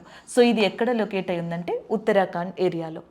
అలాగే ఉత్తరాఖండ్లో ఇంపార్టెంట్ నేషనల్ పార్క్గా వ్యాలీ ఆఫ్ ఫ్లవర్స్ అనే దాన్ని కూడా చెప్పడం జరుగుతుంది. One of the important national park. ఉత్తరాఖండ్లో ఇంపార్టెంట్ బయోస్పియర్ వచ్చేటప్పటికి మనకి నందాదేవి బయోస్పియర్ అని చెప్పేసి అంటాం. ఇది కూడా ఉత్తరాఖండ్లోనే లొకేట్ అయి ఉంది. సో ఇవి ఓవరాల్గా మనం గుర్తుపెట్టుకోవాల్సిన కొన్ని పాయింట్స్. ఈ గోవా దగ్గర నుంచి నెమ్మదిగా ఉత్తరాఖండ్ వైపుకి తీసుకొచ్చి మనం చూసుకున్నాం. సో ఇవి ఈ క్వశ్చన్ ద్వారా మనం ఇంపార్టెంట్గా రివైజ్ చేయొచ్చు. ఇక్కడ answer Vikramashila gangetic dolphin sanctuary అనేది బీహార్లో లొకేట్ అయింది. ఇండియా నేషనల్ అక్వాటిక్ యానిమల్, మన జాతీయ జల జంతువు కూడా ఏది అంటే మనకి గంగా డాల్ఫిన్గా చెప్పొచ్చు అనమాట. సో నెక్స్ట్ వన్ చూడండి, గల్ఫ్ ఆఫ్ ఒమన్ మరియు ఎర్ర సముద్రం ఈ క్రింది వాటిలో ఏ భాగంలో ఉన్నాయి అని చెప్పేసి అడుగుతున్నారు. So gulf of Oman and red sea are the parts of Atlantic ocean, Pacific ocean, Arctic ocean, Indian ocean. So హిందూ మహాసముద్రం ఏదైతే ఉందో ఇండియన్ ఓషన్కి సంబంధించిన పార్ట్గా red sea and gulf of Oman అనే దాన్ని చెప్పొచ్చు. So option A is a correct answer. So ఇలాంటి క్వశ్చన్స్ని ఇంకా మనకి డిఫరెంట్ పార్ట్స్లో కూడా అడగచ్చు కాబట్టి ఒకసారి ఇక్కడ చూద్దాం. సో ఇక్కడ వచ్చేటప్పటికి రెడ్ సీ ఉంది చూసారా, ఇక్కడ ఎర్ర సముద్రం అనేది ఉంది, ఇక్కడ అరేబియన్ సీ ఉంది. రెడ్ సీని అరేబియన్ సీని కనెక్ట్ చేసేది ఏది అంటే gulf of Aden. Direct question పడుతుంది. Gulf of Aden connects red sea and Arabian సీగా చెప్పొచ్చు. అలాగే గల్ఫ్ ఆఫ్ ఒమన్ అని చెప్పేసి ఉంది చూసారా, ఇటువైపు మనకి పర్షియన్ గల్ఫ్ అని ఉంటుంది, ఇటువైపు అరేబియన్ సీ ఉంటుంది. అరేబియన్ సీని పర్షియన్ గల్ఫ్ని కలిపేది కూడా గల్ఫ్ ఆఫ్ ఒమన్గానే చెప్తామన్నమాట. సో ఈ రెండు పాయింట్స్ గుర్తుపెట్టుకోండి. నెక్స్ట్ వన్, రెడ్ సీ అనేది ఈ మధ్యన మనకి ఎక్కువగా కరెంట్ అఫైర్స్లో కనిపిస్తుంది. దానికి కారణం ఇటువైపు ఉన్న యమన్ కంట్రీ. ఈ యమన్ కంట్రీలో రెబల్స్ని హౌతీస్గా చెప్తాం. గాజాలో మనకి హమాస్ ఎలాగో యమన్లో హౌతీస్ అనేవాళ్ళు అలాగా. వీళ్ళు రెడ్ సీ మీద ఎక్కువగా అటాక్స్ చేస్తున్నారు ఇక్కడ వచ్చే షిప్స్ మీద. ఎందుకు? సో ఇటువైపు మనకి మధ్యధరా సముద్రం, మెడిటేరియన్ సీ అని చెప్పేసి ఉంది. మెడిటేరియన్ సీని రెడ్ సీని కనెక్ట్ చేసేది ఏది అంటే సుయాజ్ కెనాల్గా చెప్తాం. సుయాజ్ కెనాల్ దేన్ని కనెక్ట్ చేస్తుంది? మధ్యధరా సముద్రాన్ని, ఎర్ర సముద్రాన్ని. సో ఇది ప్రపంచంలోనే మోస్ట్ బిజియెస్ట్ బిజినెస్ ఏరియాగా, సీ ఏరియాగా కూడా చెప్తాం ఈ ఏరియాని. అందుకని రెడ్ సీ మీద వీళ్ళ దాడులు ఎక్కువగా జరుగుతున్నాయి. కాబట్టి రెడ్ సీ నుంచి మనకి ఎలాంటి క్వశ్చన్స్ వస్తాయంటే, రెడ్ సీ చుట్టుపక్కల ఆనుకొని ఉన్న కంట్రీస్ ఏవి, which are the border countries of red sea. దానికి ఇంపార్టెంట్ ట్రిక్గా కావచ్చు, షార్ట్ కట్గా కావచ్చు, మీరు ఎలా గుర్తుపెట్టుకుంటారో దేశీగా గుర్తుపెట్టుకోండి. దేశీ అంటే రెడ్ సీ, డి అంటే జిబూతి, ఈ అంటే ఎరిత్రియా, ఎస్ అంటే సూడాన్, ఎస్ అంటే సౌదీ అరేబియా, ఈ అంటే ఈజిప్ట్, వై అంటే Yemen. Egypt, Yemen, Sudan, Saudi Arabia, Eritrea, Djibouti. So ఈ కంట్రీస్ రెడ్ సీ అనే దాన్ని ఆనుకొని ఉంటాయి. అలా మీరు గుర్తుపెట్టేసుకుంటే సరిపోతుందండి. So this is all about red sea, gulf of Aden, gulf of Oman, Persian gulf. వీటి గురించి మనం జనరల్గా చెప్పుకోవచ్చు అనమాట. సో క్వశ్చన్ ఏమని అడిగారు? So red sea and gulf of Oman అనేవి ఏ పార్టీకి సంబంధించినవి అని. సో హిందూ మహాసముద్రానికి సంబంధించినవిగా గుర్తుపెట్టుకుంటే సరిపోతుంది. అంతేకాకుండా కొన్నిసార్లు మీకు ఇలాంటి క్వశ్చన్స్ కూడా వస్తాయి. సో ఇటు మనకి జనరల్గా నార్త్ అమెరికా, సౌత్ అమెరికా, ఇటు యూరప్, ఆఫ్రికా ఇలా ఉందనుకోండి. ఈ మధ్యలో మనకి ఓషన్ ఉంటుంది ఎస్ షేప్లో. ఎస్ ఆకారంలో ఉండే ఓషన్ ఏది అని అడిగితే అట్లాంటిక్ ఓషన్. అట్లాంటిక్ మహాసముద్రం అనేది ఎస్ ఆకారంలో ఉంటుంది. ప్రతి సీకి, ప్రతి ఓషన్కి కోస్టల్ ఏరియా ఉంటుంది. సీకి ప్రతి దానికి కూడా, ప్రతి సముద్రానికి కోస్టల్ ఏరియా అనేది ఉంటుంది, సముద్ర తీరం. సో మనకి ఇండియాకి తీసుకున్నాం అనుకోండి, ఇటువైపు మనకి ఈస్టర్న్ కోస్టల్ ఏరియా, ఇటువైపు వెస్టర్న్ కోస్టల్ ఏరియా ఉంటాయి చూసారా, అలాగా. కానీ ప్రపంచంలో ఒకే ఒక్క సీకి ఏ కోస్టల్ ఏరియా అనేది ఉండదు. కోస్టల్ లైన్, సముద్ర తీరం లేని సముద్రం ఏది ప్రపంచంలో అంటే సర్గాసో సీగా చెప్తాం. సర్గాసో సీ. అట్లాంటిక్ సీకి మనకి ఎగ్జాక్ట్గా వెస్ట్ వైపు లొకేట్ అయి ఉంటుంది సర్గాసో సీ. దీనికి ఎటువంటి జనరల్గా మనకి ఏమంటారు కోస్టల్ లైన్ అది జనరల్గా కనిపించదు అనమాట. పసిఫిక్ సముద్రాన్ని తీసుకున్నారనుకోండి, సో దీన్ని ఏమని చెప్పేసి కూడా పిలవచ్చు అంటే మనకి నెంబర్ ఆఫ్ యాక్టివ్ వాల్కనోస్ ఏవైతే ఉంటాయో సో అవి ఇక్కడ ఎక్కువగా ఉంటాయి. అందుకని దీన్ని రింగ్ ఆఫ్ ఫైర్ అని చెప్పేసి పిలుస్తారు. రింగ్ ఆఫ్ ఫైర్ అని ఏ సముద్రాన్ని పిలుస్తారు అంటే పసిఫిక్ ఓషన్ లేదా పసిఫిక్ మహాసముద్రాన్ని పిలవడం జరుగుతుంది. సో ఇలా ఓషన్స్ గురించి చూసుకోండి. అక్కడి నుంచి కూడా మనకి ఎస్ఎస్సి జీడీ వల్ల మెయిన్ పెచ్చింగ్ అనేది ఉంటుంది. So here option A is the correct answer. Next one చూద్దాం. సో నెక్స్ట్ వన్ చూడండి, 27వ world association of investors promotion agencies ప్రపంచ పెట్టుబడి సదస్సు ఎక్కడ నిర్వహించబోతుంది? సో ఇది మనకి world association of investment promoters ఏజెన్సీగా చెప్పొచ్చు అనమాట, WAIPA. దీని యొక్క కాన్ఫరెన్స్ అనేది రీసెంట్గా ఎక్కడ నిర్వహించబడుతుంది? ఆల్రెడీ నిర్వహించారండి. ఎక్కడని చెప్పేసి అడుగుతున్నారు. ముంబై, చెన్నై, న్యూఢిల్లీ, బెంగళూరు. సో ఆన్సర్ వచ్చేటప్పటికి New Delhi is the correct answer. Option C is the correct one. రీసెంట్గా న్యూఢిల్లీలో 27th మనకి ఇన్వెస్టర్స్కి సంబంధించిన ప్రమోషన్ ఏదైతే ఉంటుందో ఇన్వెస్ట్మెంట్ ప్రమోటర్ ఏజెన్సీ, సో దానికి సంబంధించిన కాన్ఫరెన్స్ అనేది న్యూఢిల్లీలో జరిగింది. ఆల్రెడీ మనం ఆర్టిఫిషియల్ ఇంటెలిజెన్సీ గురించి చెప్పుకున్నాం, మీకు గుర్తుండే ఉంటుంది. ఆర్టిఫిషియల్ ఇంటెలిజెన్సీకి సంబంధించి వరల్డ్లోనే first AI safety summit. So artificial ఇంటెలిజెన్సీకి సంబంధించిన సేఫ్టీ సమిట్, భద్రతా సమావేశం అనేది మనకి ఎక్కడ జరిగింది? UK లండన్లో జరిగింది. అక్కడే బ్లెచ్లీ డిక్లరేషన్ అయింది అని కూడా సో నేను ప్రీవియస్ పేపర్స్లో మీకు మెన్షన్ చేశాను. ఏఐ వల్ల ఎంత యూజ్ ఉందో అంతే ప్రమాదం కూడా ఉంది. మనకి ఫోటో మార్ఫింగ్ జరుగుతూ ఉంటుంది. రీసెంట్గా సెలబ్రిటీస్ యొక్క ఫొటోస్ని మార్ఫ్ చేశారు. సో ఇవన్నీ కూడా జరుగుతూ ఉంటాయి కదా. సో ఇలాంటివి మనకి గవర్నమెంట్ వెబ్సైట్స్ని స్పై చేసిన, గవర్నమెంట్ వెబ్సైట్స్ని హ్యాక్ చేసిన ప్రమాదం ఉంటుంది. కాబట్టి ఆర్టిఫిషియల్ ఇంటెలిజెన్స్కి సంబంధించి కొన్ని రూల్స్ అండ్ రెగ్యులేషన్స్తో కంట్రీస్ వెళ్తే బెటర్ అనే ఉద్దేశంతో మనకి యూకేలోని లండన్లో బ్లెచ్లీ అనే ప్రదేశంలో ఫస్ట్ సేఫ్టీ ఏఐ సమిట్ అనేది ప్రపంచానికి సంబంధించి జరిగింది last year. Global artificial intelligence partner summit, global artificial intelligence partner summit అనమాట. సో ఇది వచ్చేటప్పటికి మనకి ఇది కూడా న్యూఢిల్లీలోనే కండక్ట్ చేశారు. ఇన్వెస్ట్మెంట్ ప్రమోటర్స్కి సంబంధించింది కూడా న్యూఢిల్లీలోనే కండక్ట్ చేశారు. Coffee conference, world coffee conference last year 2023లో బెంగళూరులో జరిగింది. అండ్ కాఫీ ప్రొడక్షన్కి కూడా బెంగళూరు అనేది టాప్లో ఉంది. నెక్స్ట్ వన్, తమిళనాడులో రీసెంట్గా ఖేలో ఇండియా యూత్ గేమ్స్ అనేవి జరిగాయి అన్నమాట. ఈ ఖేలో ఇండియా యూత్ గేమ్స్కి సంబంధించిన మాస్కెట్ ఏంటంటే సింబల్ వీర మాతంగై అనేది దీని యొక్క మాస్కెట్గా ఉందన్నమాట, మాస్కెట్గా ఉంది. అదొకటి గుర్తుపెట్టుకోండి. నెక్స్ట్ వచ్చేటప్పటికి ఖేలో ఇండియా వింటర్ గేమ్స్కి సంబంధించి సింబల్ ఏంటి, మనకి స్నో లెపర్డ్, మంచు చిరుతపులి ఏదైతే ఉందో అది దీని యొక్క సింబల్. షేన్గా చెప్తున్నారనమాట, షేన్. అలాగే ఖేలో ఇండియా యూనివర్సిటీ గేమ్స్ అని చెప్పేసి రీసెంట్గా స్టార్ట్ అవుతున్నాయి. ఇది మనకి అస్సాంలో స్టార్ట్ అవుతుంది. దీనికి సంబంధించి అష్టలక్ష్మి అనేది మాస్కెట్గా ఉంది. దీనికి అష్టలక్ష్మి మాస్కెట్, దీనికి వచ్చేటప్పటికి మనకి స్నో లెపర్డ్, దీనికి ఏమో మనకి వీరమాతంగై అనేది సింబల్గా ఉంది. ఇది తమిళనాడులో, ఇది మనకి జమ్మూ కాశ్మీర్ అండ్ లడాఖ్లో, అండ్ యూనివర్సిటీ గేమ్స్ వచ్చేటప్పటికి అస్సాంలో. Last time national sports games అనమాట, ఇండియాకి సంబంధించి నేషనల్ స్పోర్ట్స్ అనేవి మనకి జరిగినప్పుడు దాని యొక్క మాస్కెట్ సింబల్ వచ్చేటప్పటికి మోగా అని చెప్పేసి ఉంది. అది మనకి స్పోర్ట్స్ మినిస్టర్గా అనురాగ్ సింగ్ ఠాకూర్ గారు ఉండడం జరిగింది. సో ఇవి కొన్ని అప్డేషన్స్, మీరు చదువుకుంటే మీకు ఇవి కూడా యూజ్ ఉంటాయండి. This is all about this question. Option C ఏదైతే ఉందో అది కరెక్ట్ ఆన్సర్ అవుతుంది. నెక్స్ట్ వన్, ప్రభుత్వ పాఠశాలలో విద్యను మార్చేందుకు అప్నా విద్యాలయ్ కార్యక్రమంలో భాగంగా మై స్కూల్ మై ప్రైడ్ ప్రచారాన్ని భారతదేశంలో ఏ రాష్ట్రం ప్రారంభించింది అని అడుగుతున్నారు.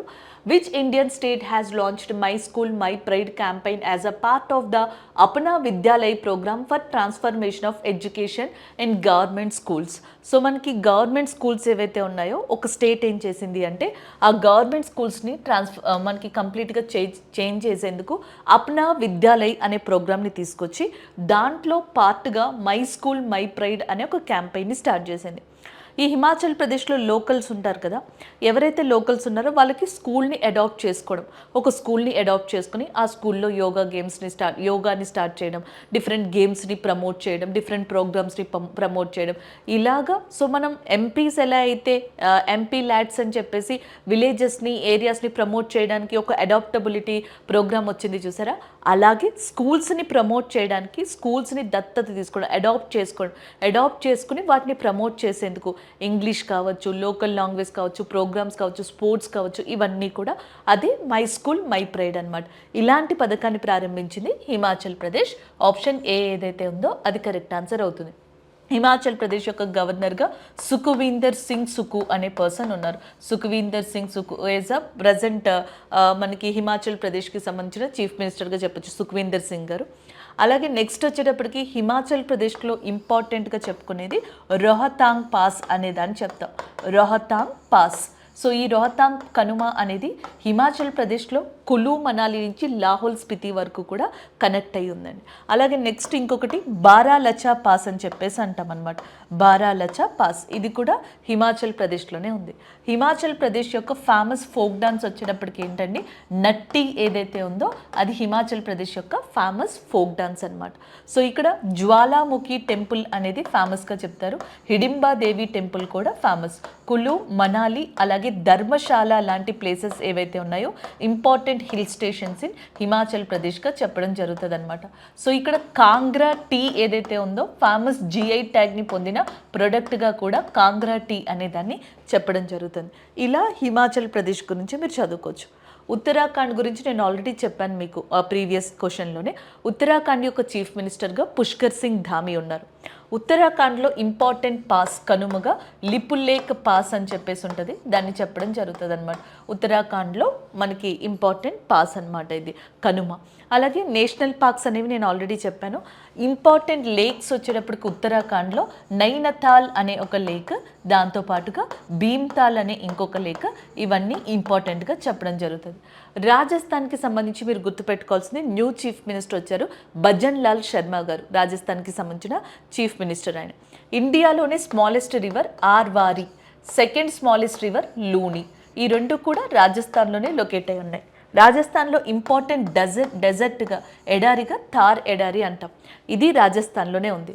ఓల్డెస్ట్ మౌంటైన్స్ ఇన్ ఇండియా, భారతదేశంలో ఓల్డెస్ట్ ఫోల్డ్ మౌంటైన్స్గా ఆరావళి మౌంటైన్స్ని చెప్తాం, ఇవి కూడా రాజస్థాన్లోనే లొకేట్ అయి ఉన్నాయి. ఇక పంజాబ్కి సంబంధించి అంటే మనకి అమృత్సర్ టెంపుల్ లాంటివి చెప్పొచ్చు, వాఘా బోర్డర్ ఏదైతే ఉందో దాని గురించి చెప్పొచ్చు, అలాగే నెక్స్ట్ భాంగ్రా లాంటి ఇంపార్టెంట్ ఫోక్ డాన్స్ గురించి చెప్పొచ్చు. ఎస్ఎస్సి వాళ్ళకి ప్రత్యేకంగా ఫోక్ డాన్స్ అడుగుతారు కాబట్టి రాజస్థాన్లో మనకి కల్ బెలియా అనే డ్యాన్స్ ఉంటుంది అనమాట, దీన్ని స్నేక్ డ్యాన్స్ అని కూడా అంటారు. అలాగే రాజస్థాన్లో ఇంకొక ఫేమస్ డ్యాన్స్ వచ్చేటప్పటికి ఘూమర్ డ్యాన్స్ అంటాం. ఈ ఘూమర్ డ్యాన్స్ని రాజస్థాన్లో బిల్ ట్రైబ్ ఎవరైతే ఉన్నారో సో వాళ్ళు ఎక్కువగా మనకి పర్ఫామ్ చేయడం జరుగుతుంది. సో వీటితో పాటు కత్ పుత్లియా అంటే పప్పెట్ షో లాంటి డాన్సెస్ కూడా ఇందులో ఉంటాయి. అలాగే నెక్స్ట్ గుడి నాచ్ లాంటివి కూడా దీంట్లో ఇంపార్టెంట్ డాన్సెస్గా చెప్పొచ్చు అనమాట. సో ఇలా ఈ స్టేట్స్ గురించి ఎక్స్ప్లెయిన్ చేసుకోవచ్చండి. Option A is the correct answer. అయితే ఇక్కడ ఎడ్యుకేషన్ గురించి చెప్తున్నారు కదా, విద్య గురించి. ప్రజెంట్ మనకి ఎడ్యుకేషన్ మినిస్టర్గా ధర్మేంద్ర ప్రధాన్ గారు ఉన్నారు, అది ఒక పాయింట్ని యాడ్ చేసుకోవచ్చు. ఫస్ట్ ఎడ్యుకేషన్ మినిస్టర్, ఇలాంటి క్వశ్చన్స్ని కూడా అప్పుడప్పుడు అడుగుతారు. ఫస్ట్ ఎడ్యుకేషన్ మినిస్టర్గా మనకి ఎవరున్నారు? మౌలానా అబుల్ కలాం ఆజాద్ గారు ఫస్ట్ ఎడ్యుకేషన్ మినిస్టర్గా మనకు ఉండడం జరిగింది. ఆయన యొక్క బర్త్ యానివర్సరీని మనకి డిపెండ్గా చేసుకుని ఇండియాలో నేషనల్ ఎడ్యుకేషన్ డే అనే దాన్ని కూడా సెలబ్రేట్ చేస్తారు. అయితే మనకి ఫండమెంటల్ డ్యూటీస్ అని చెప్పేసి ఉన్నాయి, ప్రాథమిక విధులు. ఇవి మనకి కాన్స్టిట్యూషన్లో ఎక్కడ ఉంటాయి? పార్ట్ 4A ఉంది చూసారా, దాంట్లో మనకి ఫండమెంటల్ డ్యూటీస్ అనేవి ఉంటాయి. కాన్స్టిట్యూషన్లో మొదటిగా దీన్ని ఇంక్లూడ్ చేయలేదు, అందుకే స్వరణ్ సింగ్ కమిటీ ఏదైతే ఉందో స్వరణ్ సింగ్ కమిటీ యొక్క సూచనల మేరకు ఫండమెంటల్ డ్యూటీస్ అనే వాటిని ఒక 10ని మనకి పార్ట్ 4A రూపంలో 51A ఆర్టికల్లో మెన్షన్ చేశారు. పబ్లిక్ ప్రాపర్టీని కాపాడాలని, నేషనల్ ఫ్లాగ్, ఫ్రీడమ్ ఫైటర్స్ ఇవన్నీ కూడా రెస్పెక్ట్ ఇస్తూ వాళ్ళని ఫాలో అవ్వాలని, సైంటిఫిక్ టెంపర్ని చూడాలని, అలాగే విమెన్ డిగ్నిటీ ఏదైతే ఉంటుందో దాన్ని గౌరవించాలని, ఇలాంటివన్నీ ఫండమెంటల్ డ్యూటీస్లో ఉన్నాయి. అంటే భారతదేశంలో సిటిజన్స్ మినిమం సొసైటీకి తన తరపున ఇవ్వాల్సిన రెస్పాన్సిబిలిటీస్ ఏవైతే ఉన్నాయో అవి ఫండమెంటల్ డ్యూటీస్లో ఇంక్లూడ్ చేశారు. అయితే మనకి 2002 సంవత్సరంలో 86th అమెండ్మెంట్ యాక్ట్ ద్వారా 86వ సవరణ ద్వారా అండ్ మనకి 16 to 14 years లోపు పిల్లలు ఎవరైతే ఉన్నారో వాళ్ళకి కనీస విద్య తప్పనిసరి అన్న ఒక అమెండ్మెంట్ అనే దాన్ని కూడా తీసుకురావడం జరిగిందనమాట. సో ఇక్కడ ఎడ్యుకేషన్ వచ్చింది కాబట్టి దాని గురించి మనం చెప్పుకోగలిగాం. హియర్ ఆప్షన్ ఏ అనేది కరెక్ట్ ఆన్సర్ అవుతుంది. నెక్స్ట్ వన్, 3వ G77 సౌత్ సమిట్ ఎక్కడ జరుగుతుంది అని చెప్పేసి అడుగుతున్నారు. Where is the G77 third south summit being held అని చెప్పేసి. సో నేను ఆల్రెడీ గతంలో కూడా మీకు చెప్పాను, గ్రూప్ 77 అని చెప్పేసి దీన్ని పిలుస్తారు. యునైటెడ్ నేషన్ ఐక్యరాజ్య సమితి అని చెప్పేసి అంటాం కదా. సెకండ్ వరల్డ్ వార్ తర్వాత, రెండవ ప్రపంచ యుద్ధం తర్వాత మనకి బ్రిటన్ వుడ్ అనే ఏరియాలో ఒక సమావేశం అనేది జరిగింది. సో ఆ బ్రిటన్ వుడ్ ఏరియాలో సమావేశం జరిగిన తర్వాత ప్రపంచంలో 2 ఫినాన్షియల్ ఆర్గనైజేషన్స్ ఏర్పడ్డాయి. ఒకటి వరల్డ్ బ్యాంక్గా చెప్తాం, అండ్ ఇంకొకటి వచ్చేటప్పటికి మనకి మెయిన్గా దట్ ఈస్ IMF, అంతర్జాతీయ ద్రవ్యనిధిగా చెప్పడం జరుగుతుంది. World bank, IMF second world war తర్వాత బ్రిటన్ వుడ్ సమావేశంలో ఏర్పడ్డాయి కదా, అందుకనే వీటిని బ్రిటన్ వుడ్ ట్విన్స్ అని కూడా అంటారు. ఈ రెండింటి యొక్క హెడ్ క్వార్టర్స్ వాషింగ్టన్ డీసీలో లొకేట్ అయి ఉంది. IMFకి ప్రజెంట్ ప్రెసిడెంట్గా క్రిస్టలీనా జార్జీవా అనే పర్సన్ ఉన్నారు. వరల్డ్ బ్యాంక్కి ప్రెసిడెంట్గా ప్రజెంట్ మనకి ఇండియన్ ఆరిజిన్ అయిన అజయ్ బాంగన్ గారు ఉన్నారు. Ajay Banga is a present world bank president. Kristalina Georgieva is a IMF ప్రెసిడెంట్గా ఉండడం జరిగింది.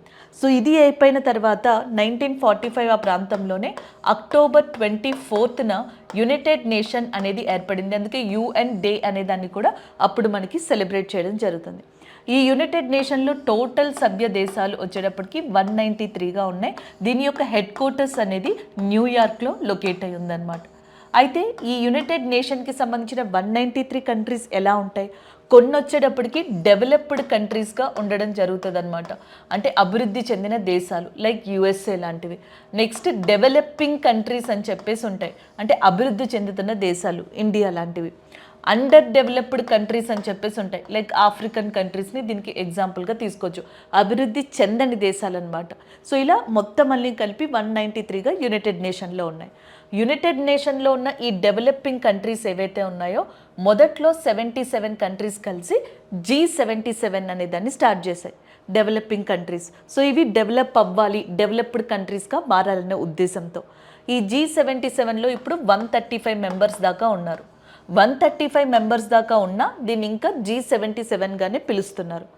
చైనా అనేది G77కి మనకి హెల్ప్ చేస్తుంది, but China is not a member of G77. అందుకే G77ని చెప్పినప్పుడు ఎలా మాట్లాడతారంటే G77 ప్లస్ చైనా అని చెప్పేసి అంటారు. China is not a member of G77, China is a supporter of G77గా చెప్పచ్చు. అది గ్రూప్ 77 యొక్క మెయిన్ ఇంపార్టెన్స్ అన్నమాట. ఈ సమావేశం అనేది థర్డ్ సౌత్ సమావేశం అనేది మనకి ఎక్కడ జరుగుతుంది అని చెప్పేసి అడిగారు. Argentina, Brazil, China, Uganda. మీకు ఆప్షన్స్లో చైనా కనిపించడానికి కూడా రీజన్ అదే. సో మనకి ఈ సమావేశం ఉగాండాలోని కంపాలా అనే ప్రదేశం ఏదైతే ఉందో, సో ఈ కంపాలా అనే ఏరియాలో జరుగుతుంది. The option is nothing but Uganda. G77 is nothing but the developing countries group and which is mostly originated from that united nation member of కంట్రీస్గా చెప్పచ్చు. సో అది ఓవరాల్గా దీనికి సంబంధించిన ఎక్స్ప్లెనేషన్ అండి. అలాగే బ్రెజిల్ ఉంది చూసారా, బ్రెజిల్లో మనకి ఈ సంవత్సరం బ్రిక్స్ యొక్క సమావేశం అనేది జరగబోతుంది. బ్రిక్స్ 2024 యొక్క సమావేశం మనకి ఎక్కడ జరగబోతుంది, బ్రెజిల్లో రష్యాలో జరగబోతుంది. G20 సమావేశం ఏదైతే ఉందో అది బ్రెజిల్లో జరగబోతుంది. G20 2024 సమావేశం ఏమో బ్రెజిల్, 2024 బ్రిక్స్ సమావేశమేమో రష్యాలో జరుగుతుంది. యాక్చువల్గా 2024లో బ్రిక్స్ సమిట్ కూడా బ్రెజిల్లోనే జరగాలి, ఎందుకంటే మనకి రీసెంట్గా ఇండియా నిర్వహించింది, దాని తర్వాత చైనా, 2023లో సౌత్ ఆఫ్రికా, దాని తర్వాత నెక్స్ట్ బ్రెజిల్ కండక్ట్ చేయాలి. కొన్ని ప్రాబ్లమ్స్ వల్ల, లాజిస్టిక్స్ ఇష్యూస్ వల్ల అంట బ్రెజిల్ హోస్ట్ చేయడానికి నిరాకరించింది అనమాట. అందుకని చెప్పేసి ఇప్పుడు మనకి నెక్స్ట్ రష్యా ఉంది కదా, అందుకని రష్యా 2024 బ్రిక్స్ సమిట్ అనే దాన్ని మనకి కండక్ట్ చేయడం జరుగుతుంది. సో ఇక్కడ ఆప్షన్ డి అనేది కరెక్ట్ ఆన్సర్గా మీరు తీసుకోండి. అండ్ నెక్స్ట్ వన్ చూద్దాం. నెక్స్ట్ వన్ హార్నబిల్ ఫెస్టివల్ యొక్క 24th ఎడిషన్ ఏ నాగా హెరిటేజ్ విలేజ్లో ప్రారంభమైంది. So the 24th edition of the hornbill festival begins at which Naga heritage village అని చెప్పేసి అడిగారు. ఇది మంచి క్వశ్చన్ అండి. హార్నబిల్ ఫెస్టివల్ అంటే నాగాల్యాండ్ అని మనకు తెలుసు, నాగా సెలబ్రేట్ చేసుకునే పండుగగా కూడా దీన్ని చెప్తారు. ఏ విలేజ్లో అని చెప్పేసి అడుగుతున్నారు. సో మనకి కిసామా విలేజ్ అనే ఏదైతే ఉందో ఈ కిసామా గ్రామంలో దీన్ని సెలబ్రేట్ చేసుకోవడం జరుగుతుంది, కిసామా విలేజ్. సో ఇక్కడ 24th edition of hornbill festival of Nagaland అనేది సెలబ్రేట్ చేస్తారు. ఫెస్టివల్స్ చదువుతూ ఉండండి, ఖచ్చితంగా మిమ్మల్ని ఫెస్టివల్స్ గురించి క్వశ్చన్స్ అడుగుతారు. ఏ ఫెస్టివల్ ఎటు నుంచి అడుగుతారో కూడా మనకు ఐడియా లేదండి. ఫర్ ఎగ్జాంపుల్కి నేను చెప్తున్నాను, లాస్ట్ టైం ఒక క్వశ్చన్ పేపర్లో మనకి కంబాలా ఫెస్టివల్ అనేది కనిపించింది. ఇది బఫెల్లోస్కి సంబంధించింది. మీరు కాంతారా మూవీలో కూడా చూసుంటారు. కర్ణాటకలో చాలా ఫేమస్గా దీన్ని చెప్పడం జరుగుతుంది అనమాట. కంబాలా ఫెస్టివల్ అనేది మనకి బఫెల్లో రేస్గా, బఫెల్లోస్కి సంబంధించిందిగా చెప్తాం. కొంచెం సిమిలారిటీగా ఇలాగే మనకి తమిళనాడులో జల్లికట్టు ఫెస్టివల్ అని చెప్పేసి ఉంటుంది. Jallikattu is in that celebrated in Tamil Nadu area. Same ఇదే తమిళనాడులో ఫాక్స్ దర్శన్ అనేది కూడా జరుగుతుంది. ఈ నక్కలకి సంబంధించిందంట ఫాక్స్ దర్శన్ ఫెస్టివల్ జల్లికట్టు తమిళనాడులో, కంబాల కర్ణాటకలో. అండ్ నెక్స్ట్ దాని పక్కనున్న కేరళ ఉంది చూసారా, ఇక్కడ మనకి జరిగేది వల్లం కల్లి ఫెస్టివల్ అని చెప్పేసి చెప్తారు. This is called as a Vallam Kali festival. Same ఇలాగే మనకి అస్సాం స్టేట్ ఉంది చూసారా, ఈ అస్సాం రాష్ట్రంలో బుల్బుల్ ఫైట్ అనేది ఒకటి జరుగుతుందంట. సో మనం ఇక్కడ ఆంధ్రప్రదేశ్లో కోడి పందాలు అంటాం చూసారా, సో సేమ్ అలాగే అస్సాంలో బుల్బుల్ బర్డ్స్తో ఫైట్ చేపిస్తారంట, బుల్బుల్ ఫైట్ అని చెప్పేసి. సో ఇప్పుడు మనకి కంబాలా ఫైట్ని కానీ, జల్లికట్టు కావచ్చు, బుల్బుల్ ఫైట్ ఇవన్నీ ఆపేయమని ఎన్వైర్మెంటలిస్ట్ ఎన్జిఓలు అడుగుతున్నాయి అన్నమాట. ఇది కరెక్ట్ కాదు, యానిమల్స్ని హింసించద్దని, బట్ చాలా సంవత్సరాల నుంచి ట్రెడిషన్గా వస్తుంది కదా, ఇది కంటిన్యూ చేస్తామని ఆ స్టేట్లో ఉన్న ప్రజలు అంటున్నారు. సో ఇది మొత్తం దానివల్ల ఇవన్నీ న్యూస్లో ఉన్నాయండి. Bulbul festival, Bulbul fight, Kambala, Jallikattu, fox Darshan అనేది దీనికి సంబంధించిందే, వల్లం కల్లి అనే దాన్ని కూడా చెప్పడం జరుగుతుంది. వీటితో పాటు ఇంకొన్ని ఫెస్టివల్ ఉన్నాయి. జీరో వ్యాలీ ఫెస్టివల్ అంటాం, లేదా వ్యాలీ మ్యూజిక్ ఫెస్టివల్ అని కూడా అంటాం అనమాట.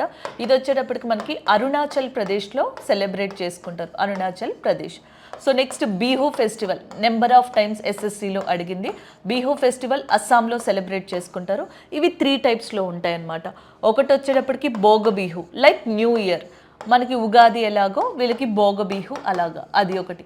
నెక్స్ట్ మాఘ బిహు అనే ఇంకొక ఫెస్టివల్. ఈ మాఘ బిహు ఫెస్టివల్ అప్పుడే వీళ్ళు మనకి బుల్బుల్ ఫైట్ అనే దాన్ని కూడా నిర్వహించడం జరుగుతుంది కొన్ని ఏరియాస్లో అస్సాంలో.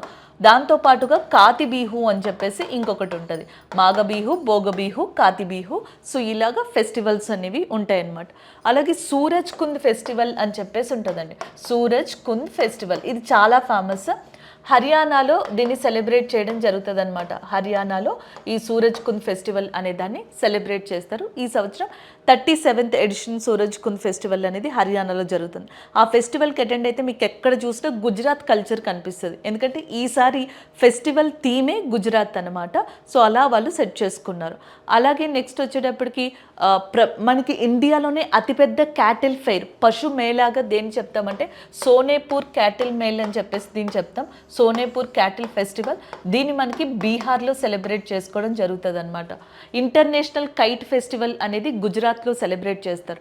ఇంటర్నేషనల్ లిటరేచర్ ఫెస్టివల్ అనేది జైపూర్, రాజస్థాన్లో. సో అదే రాజస్థాన్లో మనకి ఎవ్రీ ఇయర్ పుష్కర్ మేళా అనే దాన్ని కూడా సెలబ్రేట్ చేయడం జరుగుతుంది. ఖజురహో ఫెస్టివల్ అని చెప్పేసి ఒకటి జరుగుతుంది, డాన్స్ అండ్ మ్యూజిక్కి సంబంధించింది. ఖజురహో ఫెస్టివల్ మ్యూజిక్ ఫెస్టివల్ అనమాట. ఇది వచ్చేటప్పటికి మనకి మధ్యప్రదేశ్లో దీన్ని సెలబ్రేట్ చేయడం జరుగుతుంది అనమాట. సో ఇలా ఫెస్టివల్స్ అనేవి ఉంటాయి. 1-2 సార్లు క్రాస్ చెక్ చేసుకోండి. Festivals, dance, art and culture నుంచి ఖచ్చితంగా 1 or 2 క్వశ్చన్స్ని మనం ఎక్స్పెక్ట్ చేయొచ్చు పేపర్లో. ఆప్షన్ మనకి ఇక్కడ ఏ అనేది కరెక్ట్ ఆన్సర్ అవుతుంది. కిసామా విలేజ్లో నాగాల్యాండ్కి సంబంధించి హార్నబిల్ ఫెస్టివల్ అనేది సెలబ్రేట్ చేసుకుంటారు. Option A is the correct answer.